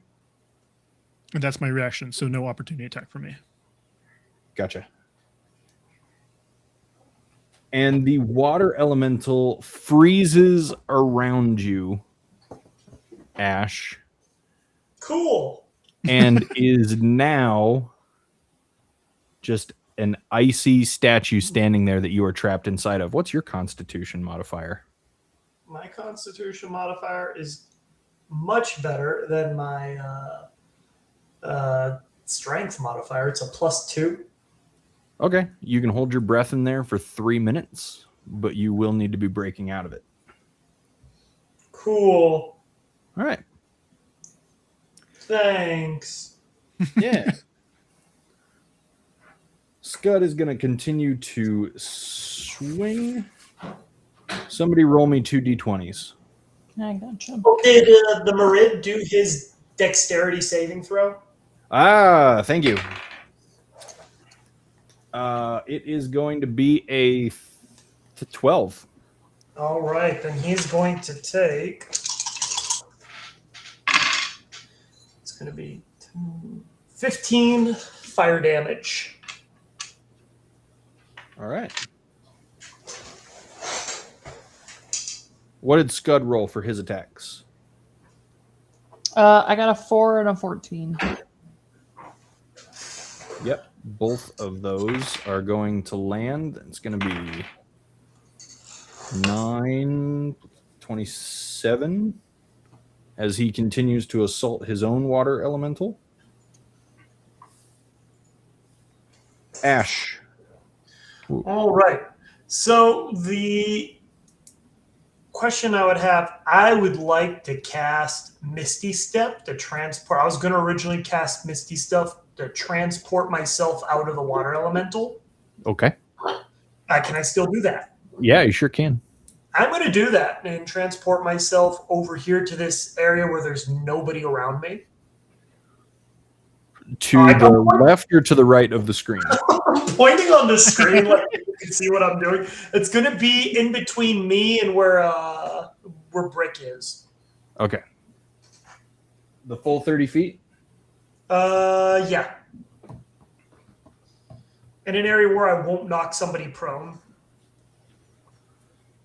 Perfect. Thank you. All right. And that's my bonus action. And with my action, too bad I don't have magic missiles anymore. I'm going to cast a chromatic orb. Okay. I will roll to hit. It's going to be, just for reference, it's going to be a 3rd level chromatic orb. And I'm going to risk another intrusion to roll with advantage. All right. And that's going to be dirty 20. Who are you casting this against? The Marid. It's going to hit, yeah. All right. Oh, your intrusion rolled a 1. You're kidding me. I'm not. I don't doubt it. But I'll at least roll my, I'm going to roll my damage here. I'll at least get a little bit of fun out of this before the void comes and grabs me again.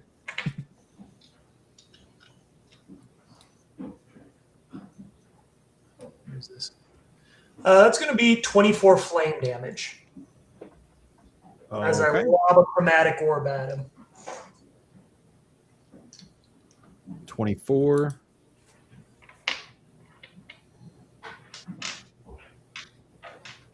All right. As this chromatic orb leaves your fingertips, you hear, almost in the back of your mind, but more so in the space around you, this ripping sound, as if thousands of pieces of parchment are being ripped all at once. Every creature currently on the boat needs to make a wisdom saving throw, including yourself, Ash. All right. You said wisdom? Is a one good enough? No. 8 for Lonnie. What is your spell save DC, Ash? 17. Okay. Question, does this cancel out the former intrusion? No, they are compounded. Okay. Yeah. Scud, Mora, Daw, Pass, That's going to be Corbin, a nat 20, so 24. Lonnie.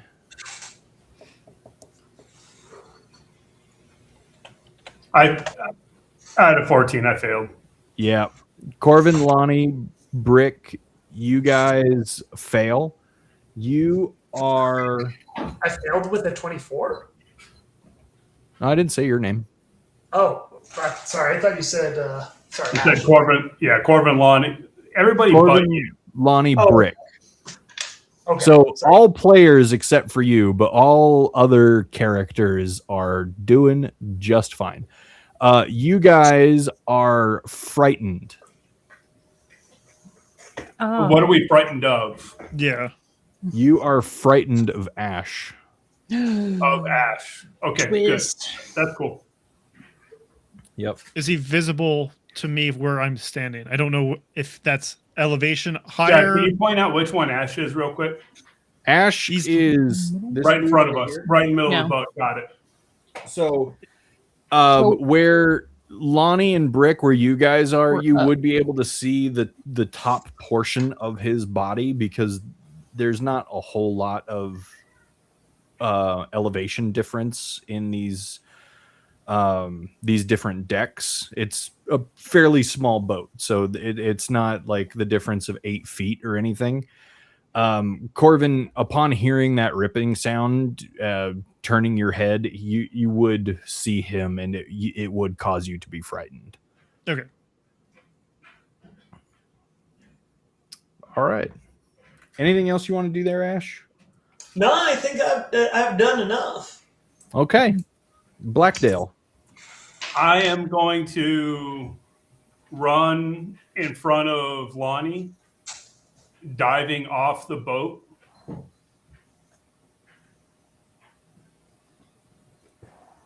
Okay. And I'm going to keep swimming. I have a normal swim speed. I can swim my walking speed. And then behind the Merid, rising out of the water, is a spiritual mind flayer.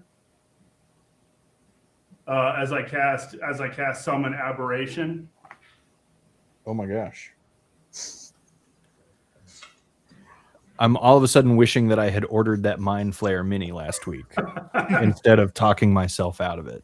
And it does fly, so it's going to fly up right. It's going to be flying right behind the Merid. Okay.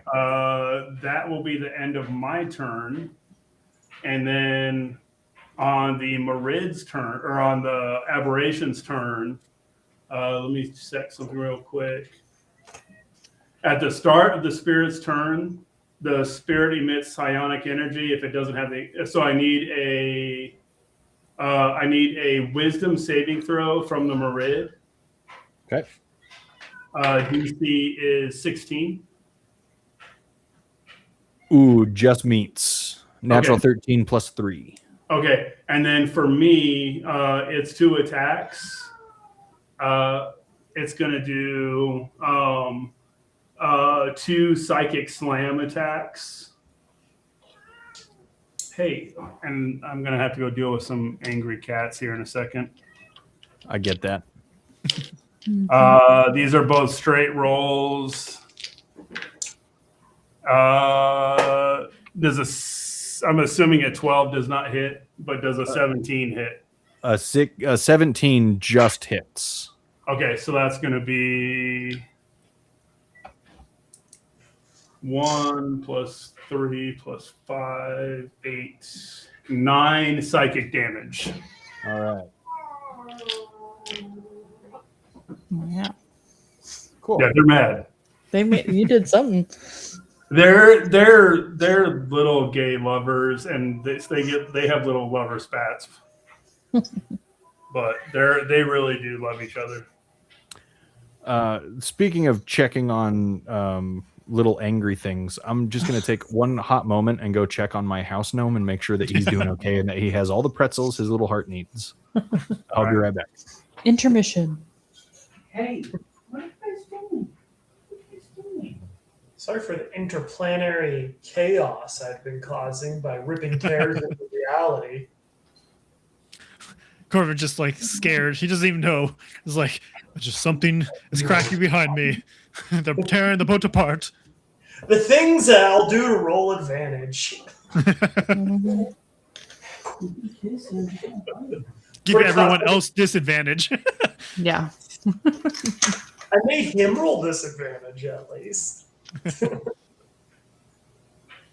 I don't know if it landed for anything. Oh, well, for the damage, it at least hit, but... Oh, you meant for the attack. I thought you meant like you gave them disadvantage too. No, I gave him disadvantage for my attacks and whatnot. Cool. See how much I've been doing. I am back. The house gnome is doing great, and I use the opportunity to get a root beer. So everything is wonderful. It's going to bring it to Corvin's turn. All right. Corvin is going to go ahead and shaky-legged walk towards the Merid. I think 5-10 feet. Hard to tell. Yep. And say, you should probably be running right now. As I go ahead and cast Dissonance Whispers into him. Wisdom saving throw. 22. All right. It takes 8 psychic damage, but the crack in my voice does not help convince him to run away. It feels its mind rend. It knows this trick. It will not be swayed by your voice cracky words. Yeah, and then I will move to the other side of Mora. Okay.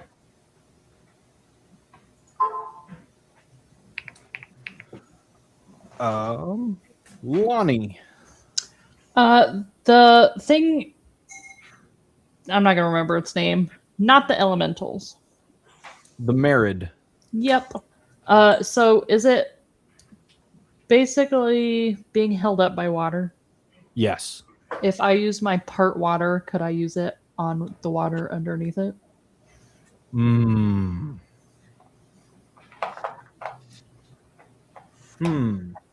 I can read it to you if you want.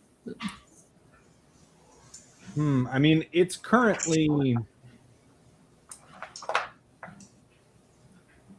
Hold on. Okay.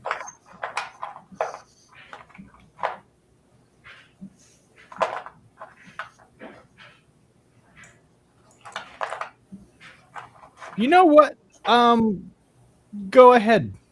Let's give it a shot. You want to part the water so that it falls? It creates a trench. The trench extends across the spell's area, and the separated water forms a wall to either side. The trench remains until the spell ends, or you choose a different effect. The water then slowly fills in the trench over the course of the next round until the normal water level is restored.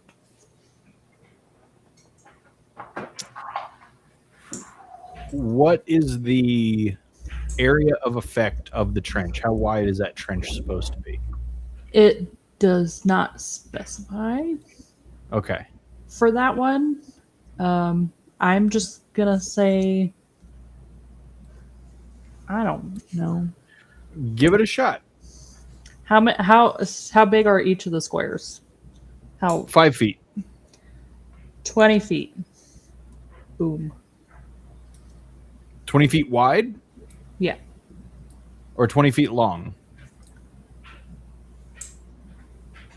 The radius, 20. Ah, I see. Okay. Yeah.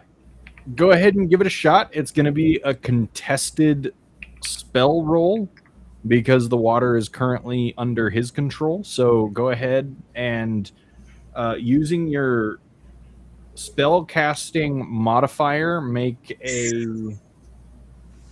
wisdom roll.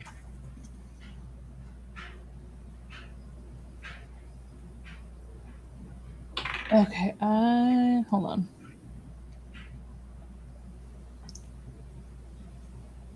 Oh, okay. Wow, 3. 11.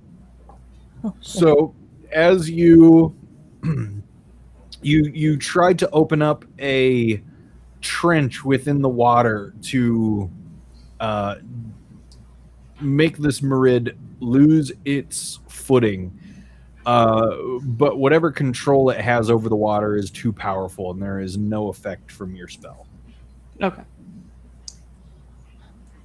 Yeah. That was it. Now we know.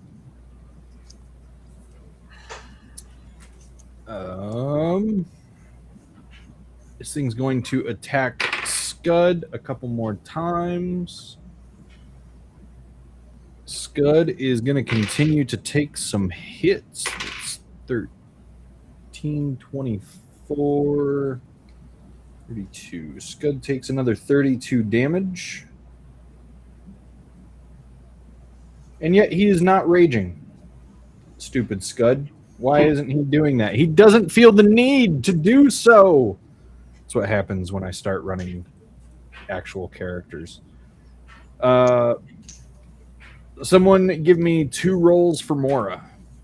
I got you. 16, 18. I don't like this dice. They both hit. Carol, roll me 5d6. 5d6. That's... 6, 9. Do you want them added up or separate? Doesn't matter.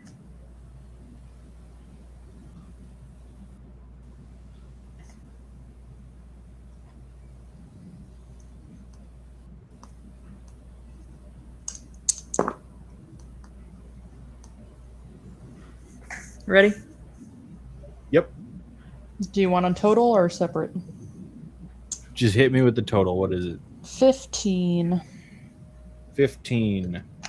More lets loose with a couple other psionic blades. You know, her trademark. And this thing is looking pretty rough.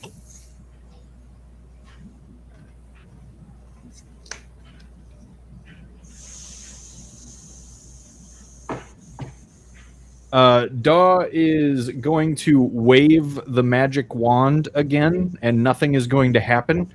And she does that thing where she like smacks it against her hand a couple times to try and get it to work, but it's out. And she just kind of tosses it over her shoulder. Goodbye, wand of magic missiles. And it's going to go clattering across the deck of the ship. Hold on. Yeah, and it's going to go right over the edge near the Merid.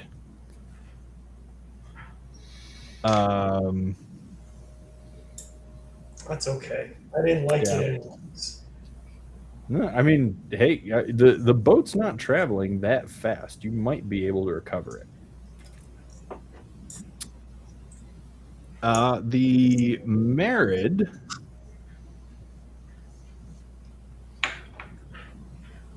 Yeah. Hey, Corbin. Yeah. Dexterity saving throw, please. A 6. And Mora rolled a 9. Which means you both fail. Both of you are going to take 31 cold damage. And you're going to be pushed away. Both of you are now prone. Ooh, I just failed my Constitution saving throw. So the bubbles from his trident that's been sinking for the last couple turns, it's no longer burning. All right. Good to know. Brick, how far away is Brick right now? 1, 2, 3, 4, 5, 6, 7, 10. Just out of range for now. And with one final swing, yeah, because it only had a single hit point left, Scud strikes down the remaining water elemental, which is not frozen. So Sorry to interrupt, but the Merid needs to do a dexterity saving throw, sir. That is going to be 22. It succeeds, and the spell is over. All right. The water elemental that Scud is fighting, its body just dissipates back into water, and it begins to flood off the side of the ship. And how long are we frightened Vash, by the way? Just until the end of his next turn, which is right now. Okay. Cool. All right. I'm going to do 2 things. I'm just reading something. I am going to cast with a primary action a third. We're going to do a.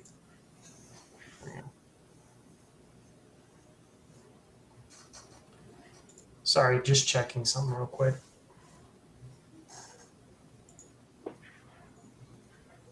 Okay. Yeah. I'm going to cast the Arcane Vigor spell. And I'm going to cast that at a level 3, or 3rd level. So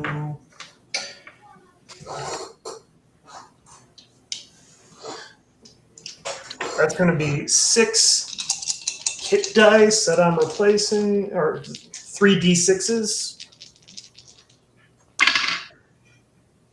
And that's going to be 14 health points. Oh, no, sorry. Yeah, 14. And then I'm going to cast the Firebolt cantrip.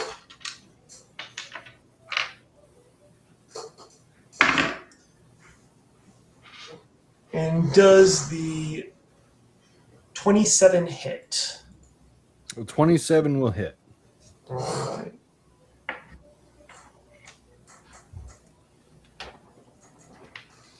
And we'll see if this does anything.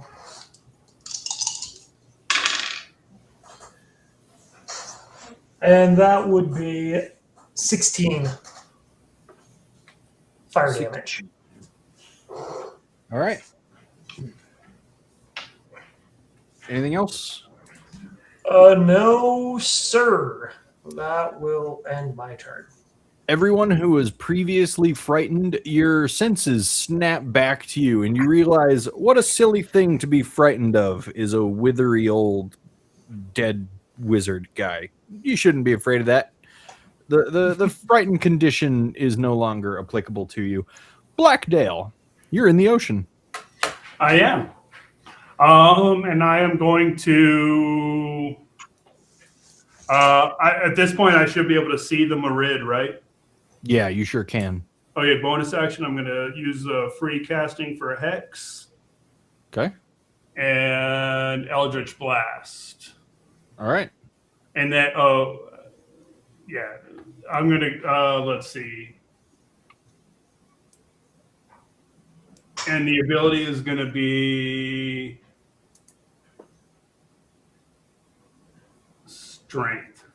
Strength. And that's just disadvantage, right? Yeah. Cool. And then, okay, so, and then for my Eldritch Blast, that's going to be a crit. All right. And then, so that was 16 psychic damage. Okay.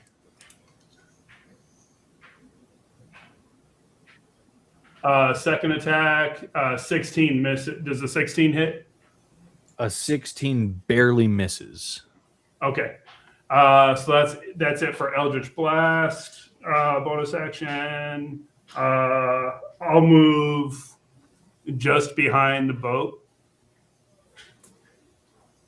And then on the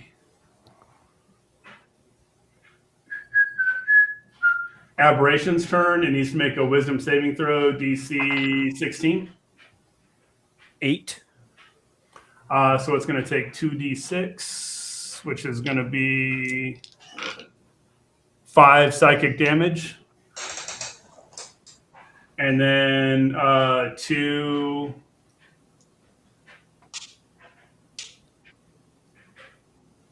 that's 14 is going to miss. 21 will hit. Yep. And that will be for, let's see, 1d8 plus, oh, that went way the fuck out there. 6 plus 3 plus 5, 14 psychic damage from the Aberration Psychic Slam. Wow. All right. And that would be it. Okay. Corvin, you're currently prone. All right. Corvin is going to go ahead and stand up. Okay. And how far does it look like I am from the Merid? 25 feet. 25 feet. It is a little bit too far away from me. So I'm going to go ahead and bonus action heal myself up. Healing word. Oh, actually not healing word. I have fighter stuff. Whatever that. What is that called? Second wind. There we go. I'm going bonus action second wind, and then I'll go ahead and try to Dissonant whispers once again. Okay. Just say, you should get out of here. 21. All right. It's too wise for me, but it still takes a whole 2 psychic damage. It decides it does not want to get out of there. It will stay there, and it will take that psychic damage because he's tough. And I'll go ahead and get away from Mora, just in case more splashes come our way. I'll go... is there a way to go, like, under the deck? I don't know, like, if there's any doors in this at all. If not, I'll Not on this deck, no. Okay, then I'll just go towards the center of the deck. I have total of 10 feet, so not that far. Or 15 feet? 15? 15 feet, yeah, 15 feet. Boom. Cool. Lonnie. Yeah. How far away would you say? 120 feet? Within. Within? Oh, perfect. Within. Of the elemental or both? The elemental is frozen and not a threat. Okay. You're within 120 feet of the Merid. Then I'm gonna go ahead and do Moonbeam. And you are gonna need to make that's too many words. A Constitution saving throw. 17. That passes, but you're still gonna take 9 damage. All right. And your moonbeam is literally just like a moonbeam. It comes down, it illuminates the thing. Correct. Okay. Radiant damage. Beam of light comes out of nowhere, illuminating this thing in front of you. You knew where it was, but now you can see it really well. Maybe the moon affects the water, tide effect? Huh? No. Okay. Mora is going to stand up. Hey, Corvin, where you going? And then she's going to throw 2 psionic blades. Somebody roll 2 d20s for me. I gotcha. 3 and 13. And they both go wide. She wants to know why her friend is running away from her. That's what she's concerned about. Water beam cannon, as I just continued to wipe myself off. Daw is going to... I mean, she doesn't have much. She's going to take a quick shot with her crossbow. Somebody roll me another d20. I gotcha. We'll keep it honest. I'll just keep having you guys roll for these people. 12. A 12 makes it a 17. You don't need to roll again. I was going to have you roll with advantage, but actually, yeah, go ahead and roll just to see if it's a crit. Oh, 19. That was close. Oh, almost. But she is using steady aim, so giving herself advantage. She's going to get that sneak attack bonus out of it. It's going to be 10, 16, and 18 total for Daw.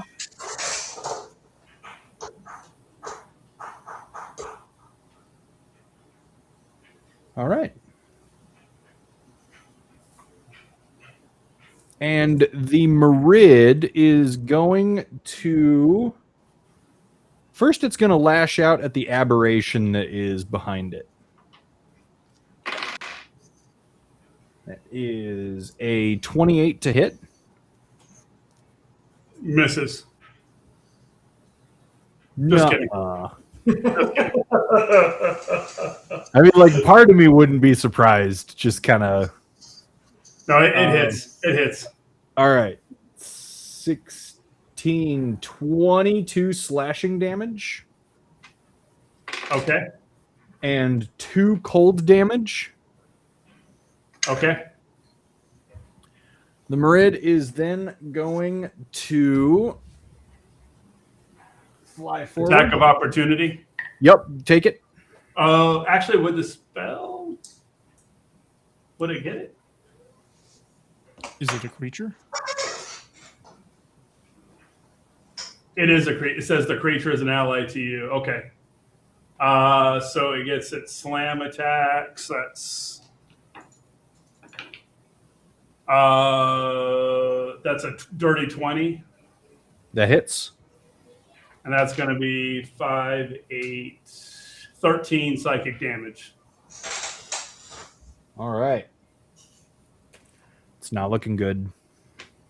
Not looking good at all. Corvin, it is going to lash out at you with its second of 3 lash attacks. 22 to hit. Yep. 19 slashing damage. 5 cold damage. And then it's going to fly over to Ash. 29 to hit. No. 11 slashing damage. Ouch. And 8 cold damage. And it procced an opportunity attack when it flew away from you, right? Yes, it did. All right. This is going to be a bite. 23 to hit. Hits. For 18 damage. All right. And Corvin gains a little bit of color to his pale face. That was close. That was close. You know what else is close? Is the thing in the water. Hey, Blackdale. Ah, Yes. beans. An 8 doesn't hit you, does it? Oh, there's something in the water? Yep. An 8 does not hit me. You feel this tugging or this force moving around your legs. Almost like it's trying to grasp you, but is unable to do so. Okay. Dang it. Darn it. But I can't see what it is. You cannot see what it is. Looking around, because you're also in the water. Looking around, you don't see anything. Okay. Ash. Cool. So I'm going to cast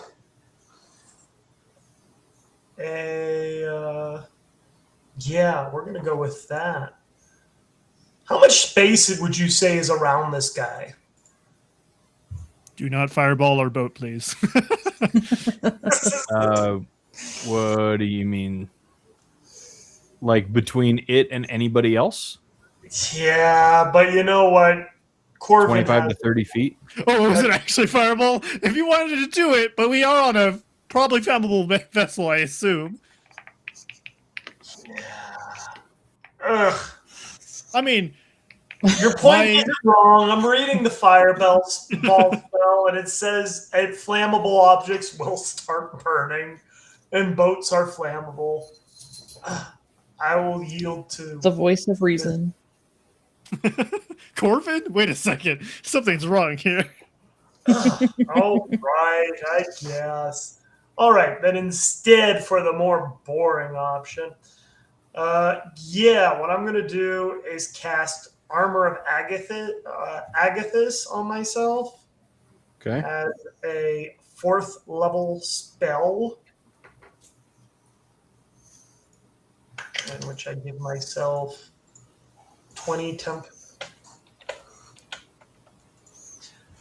But then I'm also, for my cantrip, I'm going to, give him a big old pat on the shoulder and use a dissolution spell. All right. And that would be 25 to hit. That hits. Okay. We're going to see how much this actually do.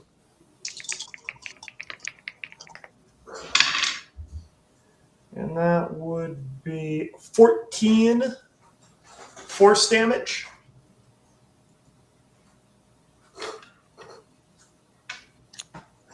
All right. How do you want to do it? So I just go to like pat him on the shoulder as he approaches, and then he just kind of dissolves into nothingness as my touch kind of just eats away at any matter. And it just starts off with his shoulder, and then it just, his whole body just kind of, blips away, as in like they do in Endgame. The look on his fish-like face as he disintegrates before you, it just shows that he did not know who he was messing with. And it soon disappears along with the rest of him. Man, I wanted to capture him. Then you used the wrong spell. Exactly. Blackdale. I am going to take the. I'm going to take the search action. I'm going to move. I'm going to go actually swim underwater and take the search action to try to figure out what that was. Okay. Give me a nature check.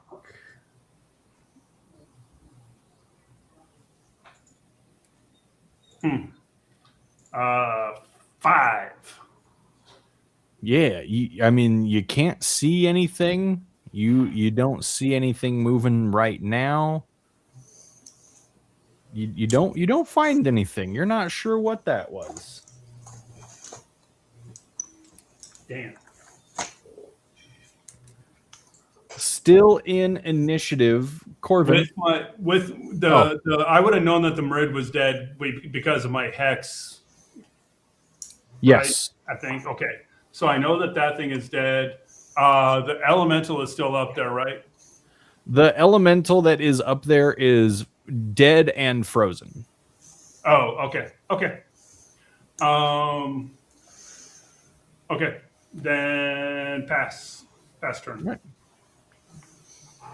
Corvin. All right. Corvin is going to go ahead and with 2024, I'll use my second wind. Whoa. And that was my bonus action.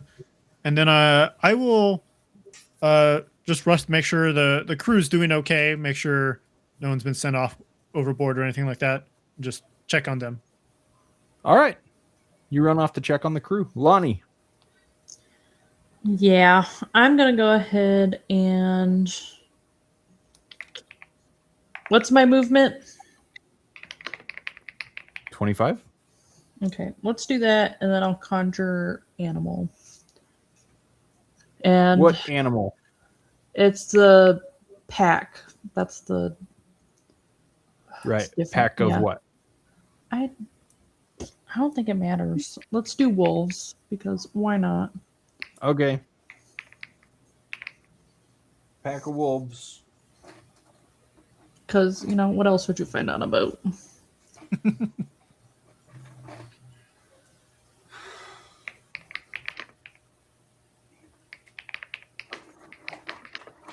Where do you want to conjure it? Just around me, in front of me. If you're using one thing, that's fine. There you go. Hello. And everybody. Sorry, go ahead. And then my movement. To where? Just toward the elemental dude. And just a reminder, just in case I forget, you'll need a dexterity saving throw when you're within 10 feet of my pack. Yep, that water elemental again is frozen and dead. Okay, well, I just figure. Okay. Yeah. Well, that's me. All right. Blackdale. Did a 16 hit you? A 16 does hit me. Great. 8, 13. You're going to take 16 cold damage as you feel the force of this eel-like body wrap around you, and you are considered grappled. Okay.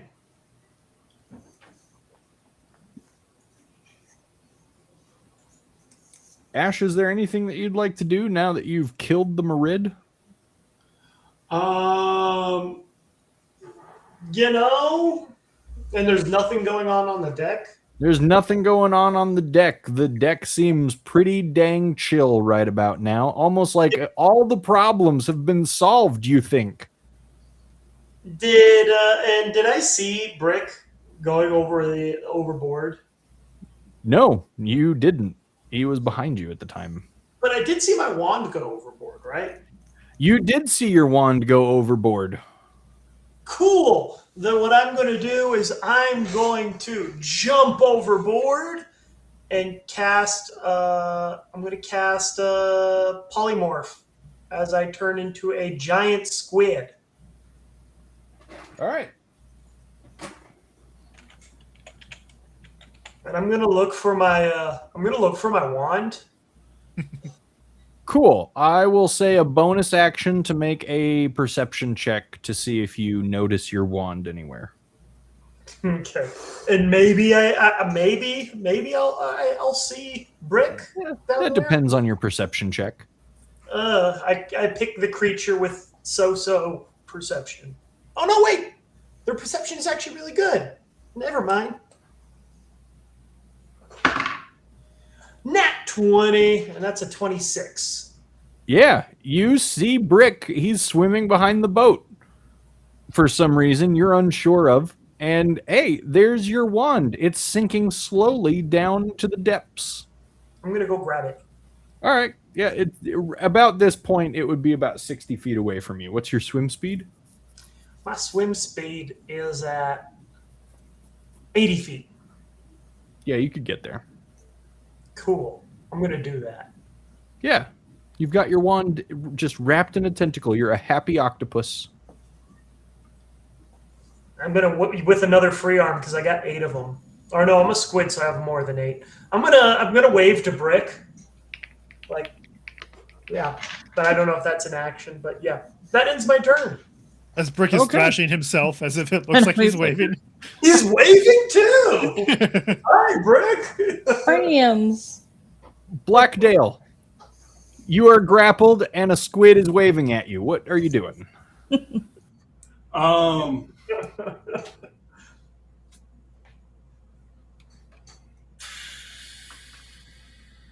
Just because. And I still can't see what's grappling me, right? No, you can't. And I am out of. Hold on. Nope. That. No, can't do that.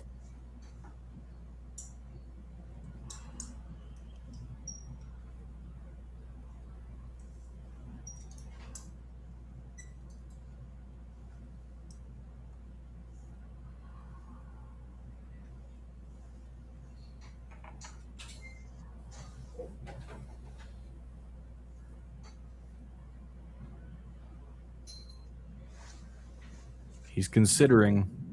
Yeah, I'm kind of in a pickle right now. So, am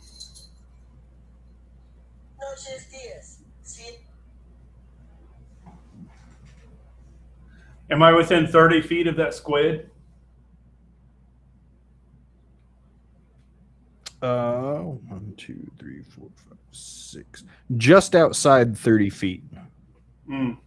It's also 80 feet down, I think. So, yeah. And it did go 80 feet down. So if we use the theorem by Pythagoras, then it's a different number entirely, which I'm not going to bother to do in my head at this moment. 5e makes it easy. It's 80 feet. Oh, okay, good. So you're 80 feet away.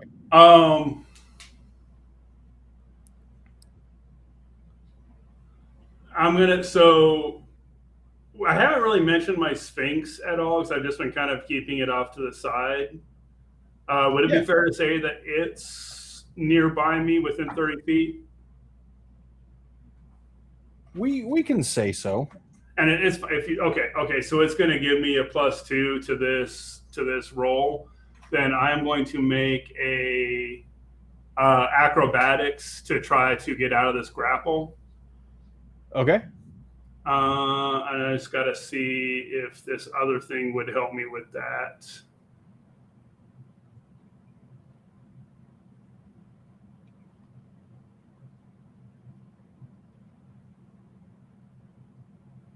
Okay, and I'm just going to go ahead and right off the bat use my knowledge from past lives. So I'm going to add a d6 to this, and it's going to be 8, 10, 15. Ooh, yeah, you break it. I literally probably needed everything I expended on that. Yeah. And man, do I want to risk swimming away? Yeah, I'm going to have to. And then, so that was my action. And then I'm going to use my movement to try to swim away from this thing. Which direction? Towards the underside of the boat. Okay. So you're going to swim down. We'll put you kind of under the boat there. It is going to take an attack of opportunity on you as you try to swim away. For a 15 to hit. That hits. It's going to be 7, 10, 14 damage. Okay. And you might hate me for this. You're grappled again.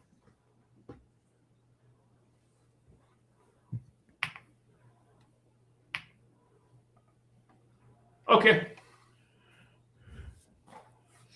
It's part of its attack. If it hits, yeah, I know. Okay, all right.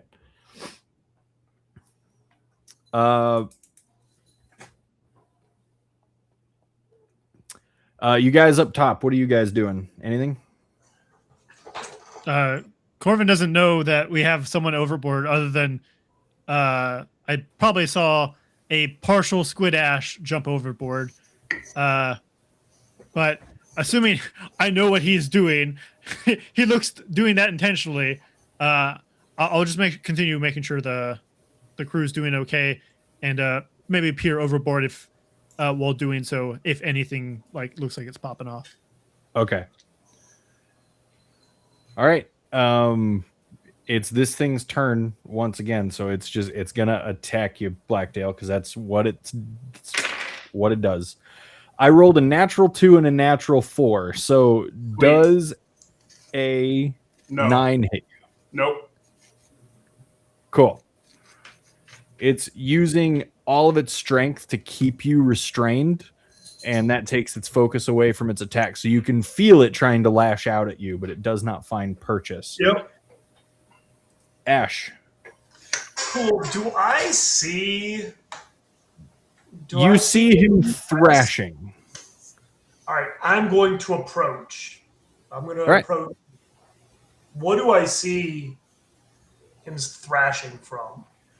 You see Blackdale, yes, and his Sphinx swimming around him, and that's it. I see no creatures. You see no creature. Got you. Then I'm going to, if I see him thrashing, I'm going to try grabbing him myself with a couple of my other tentacles and pulling him away, assuming that maybe he's stuck or something. Okay. Make a contested strength check. Cool. Okay. We're going to use this cool dice here. I like this dice. Come on, cool dice. All right, that's going to be a 21. Against my 9. You are able to wrap a tentacle around Blackdale and you yank him. You can feel the resistance. You can feel whatever is there trying to hold fast. But being giant and squid-like, you rip it out of this, whatever this is, this thing's grasp and toward you. Got you. How much movement do I have left after swinging? It took your full movement to get there, and then your Okay. action was to essentially grapple him yourself. Yep. But he's an ally, so we'll say that your grappling condition ends. Okay. Yeah. Anything else you want to do there, Octopus? No, at this moment I would like to swim away, but at that yeah, no, I'm there. That ends my turn. I've pretty much done everything I can. I've done what I came to do. Blackdale. So I'm free from the grapple. You are. So then at this point I am going to, but I'm grappled by the squid now. No, I let you go. He is an ally, so your grappled condition, so I would say, is. You let me go right away. Okay, cool. Then I am going to disengage. Oh, and I'm bloody. I am very bloody. I am dripping corpse parts off of my body. I am going to disengage and swim 30 feet under the boat as far away as I can. 30 feet under the boat. Oh, the Sphinx can go its own way. It'll move out of the way now. And I still don't see anything. So the aberration can't. Oh, the aberration is probably gone by now. Yeah, I'll say the aberration. Actually, I have advantage on Constitution checks. I need to make a couple con checks real quick.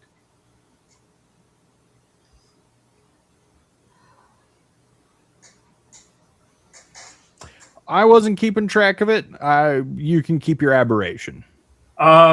Yeah, it's not your job to keep track of it. It's my job. But I did make both checks. I have advantage on those. So cool. But the aberration still can't see anything, right? Does the aberration have any abilities as far as seeing invisible things? No, it has dark. No, just dark vision. Yeah, nope, it wouldn't see anything. But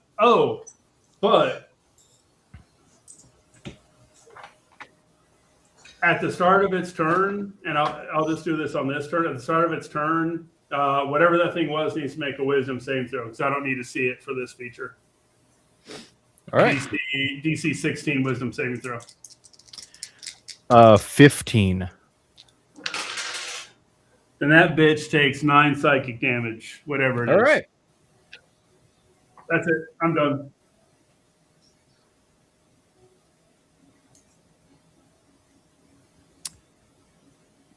All right. We're just for the sake of brevity, we're gonna say that you guys on the deck, you see the Sphinx fly back up wet and it shakes itself off. Ash,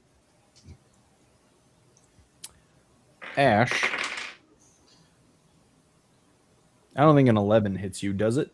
No, but what I will... Oh, so I don't take damage. It does not hit me. Yeah, you feel the water in front of you surging as if it's lashing out at you, but you don't take any damage. Okay, cool. What do you want to do? I'm going to swim away, actually. I'm going to make my full movement and try to get away. And how much would it be for me to climb up the side of the boat? Do you have a climb speed? I do not. I have a 5 movement speed, so... Like a walking speed? You have 5? Yeah, it's 5 feet walking. Okay. I would say that you'd be able to get a good distance away, and then you could pull yourself up out of the water and Oh, you're a squid though, not an octopus. Yeah, I'm a squid. Yeah. Yeah, you could try to attach yourself to the boat, but you do have like 80 feet of movement, so you'd be able to get a pretty good distance away. Okay, got you. Then I'm going to give myself a solid 80 feet distance, get away from whatever this is. Okay. Cool. As you try to move away, it's going to take an attack of opportunity. Cool. 17 to hit. Yeah, so I'm going to use my reaction that I have, and I'm going to shoot an ink cloud, which will fill the 15-foot cube centered where I was, and the whole area is heavily obscured for 1 minute, and I get to move my full movement speed as I dart away. What's that called? I want to read that. That is called Ink Cloud. It is a reaction.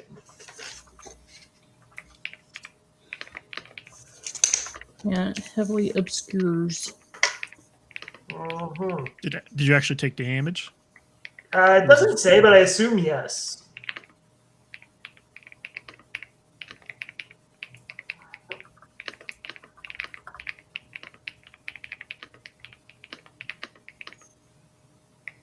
Oh yeah, he reaction attacked. He didn't reaction grappled.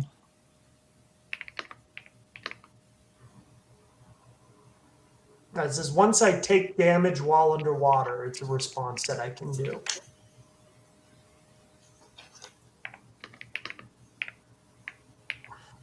So hold on.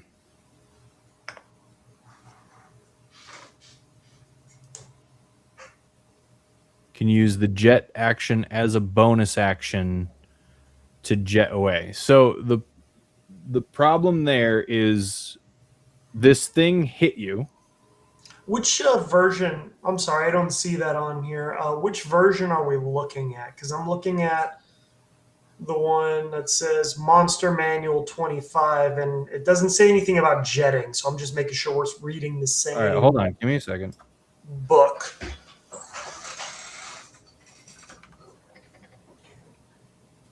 For giant squid, and your reaction is called Ink Cloud.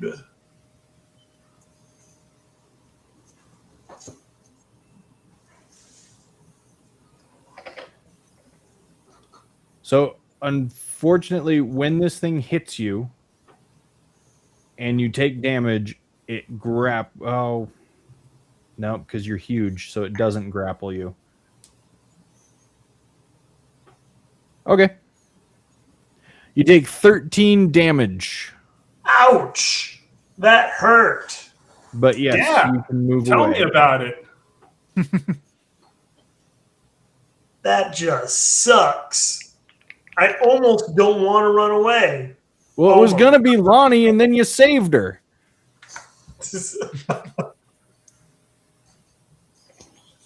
So yeah, I'm gonna take my full movement and swim away, leaving nothing but a big old inky cloud in front of it, leaving it heavily obscured. All right. And So then I'll how take are you my- going to get back on the ship? I'll figure that. I'll cross that bridge when I get to it, but I'm gonna take my full movement and get away. All right. I'll cross that bridge when I get to it. What was your action that round? That action? My action? Yeah. He was trying to use his action he was moving away, and that prompted an attack of opportunity, which prompted his reaction. Okay. I just was wondering what his actual action was, but okay. No, I didn't actually take an action. Okay. Yeah, nothing. Yeah. Do you want to take an action?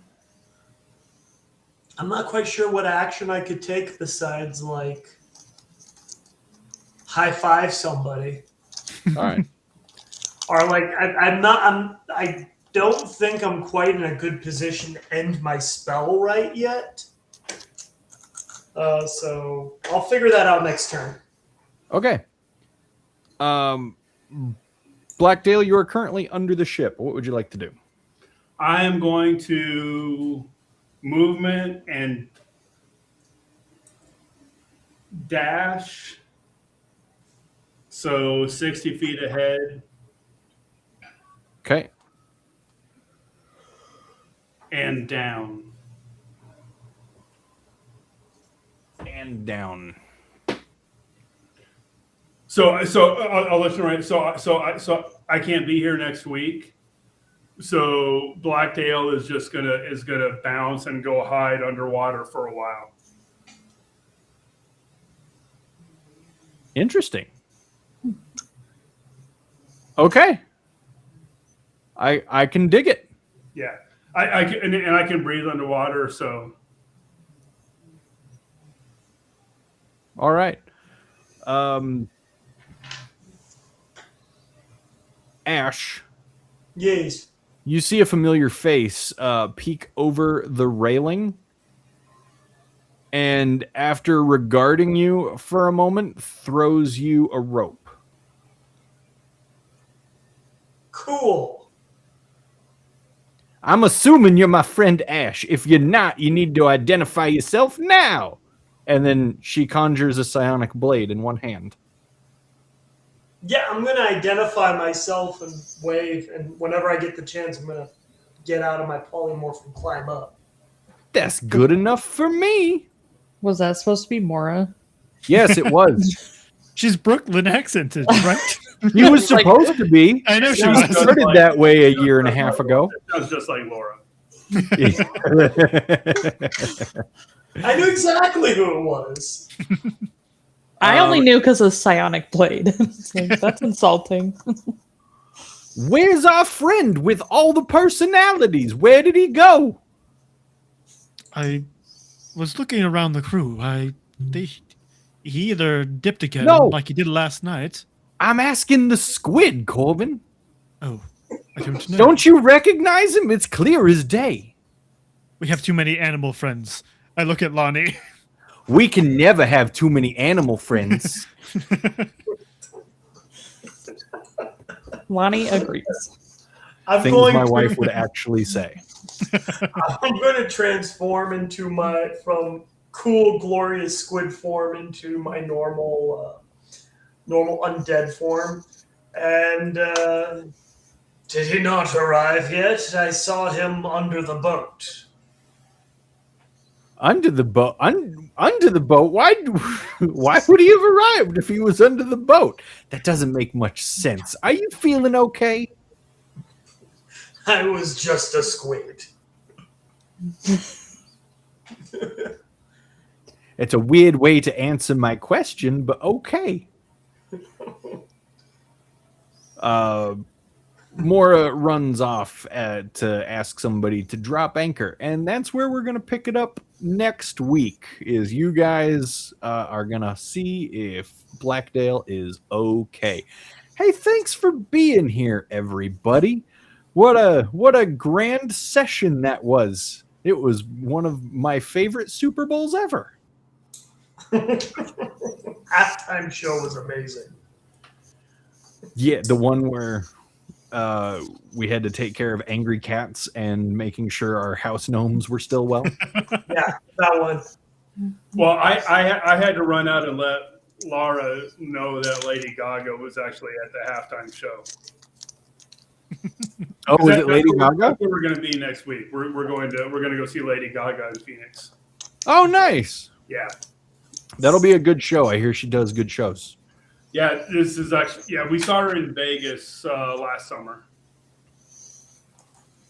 How much were the tickets? I don't even want to fucking say. Sorry.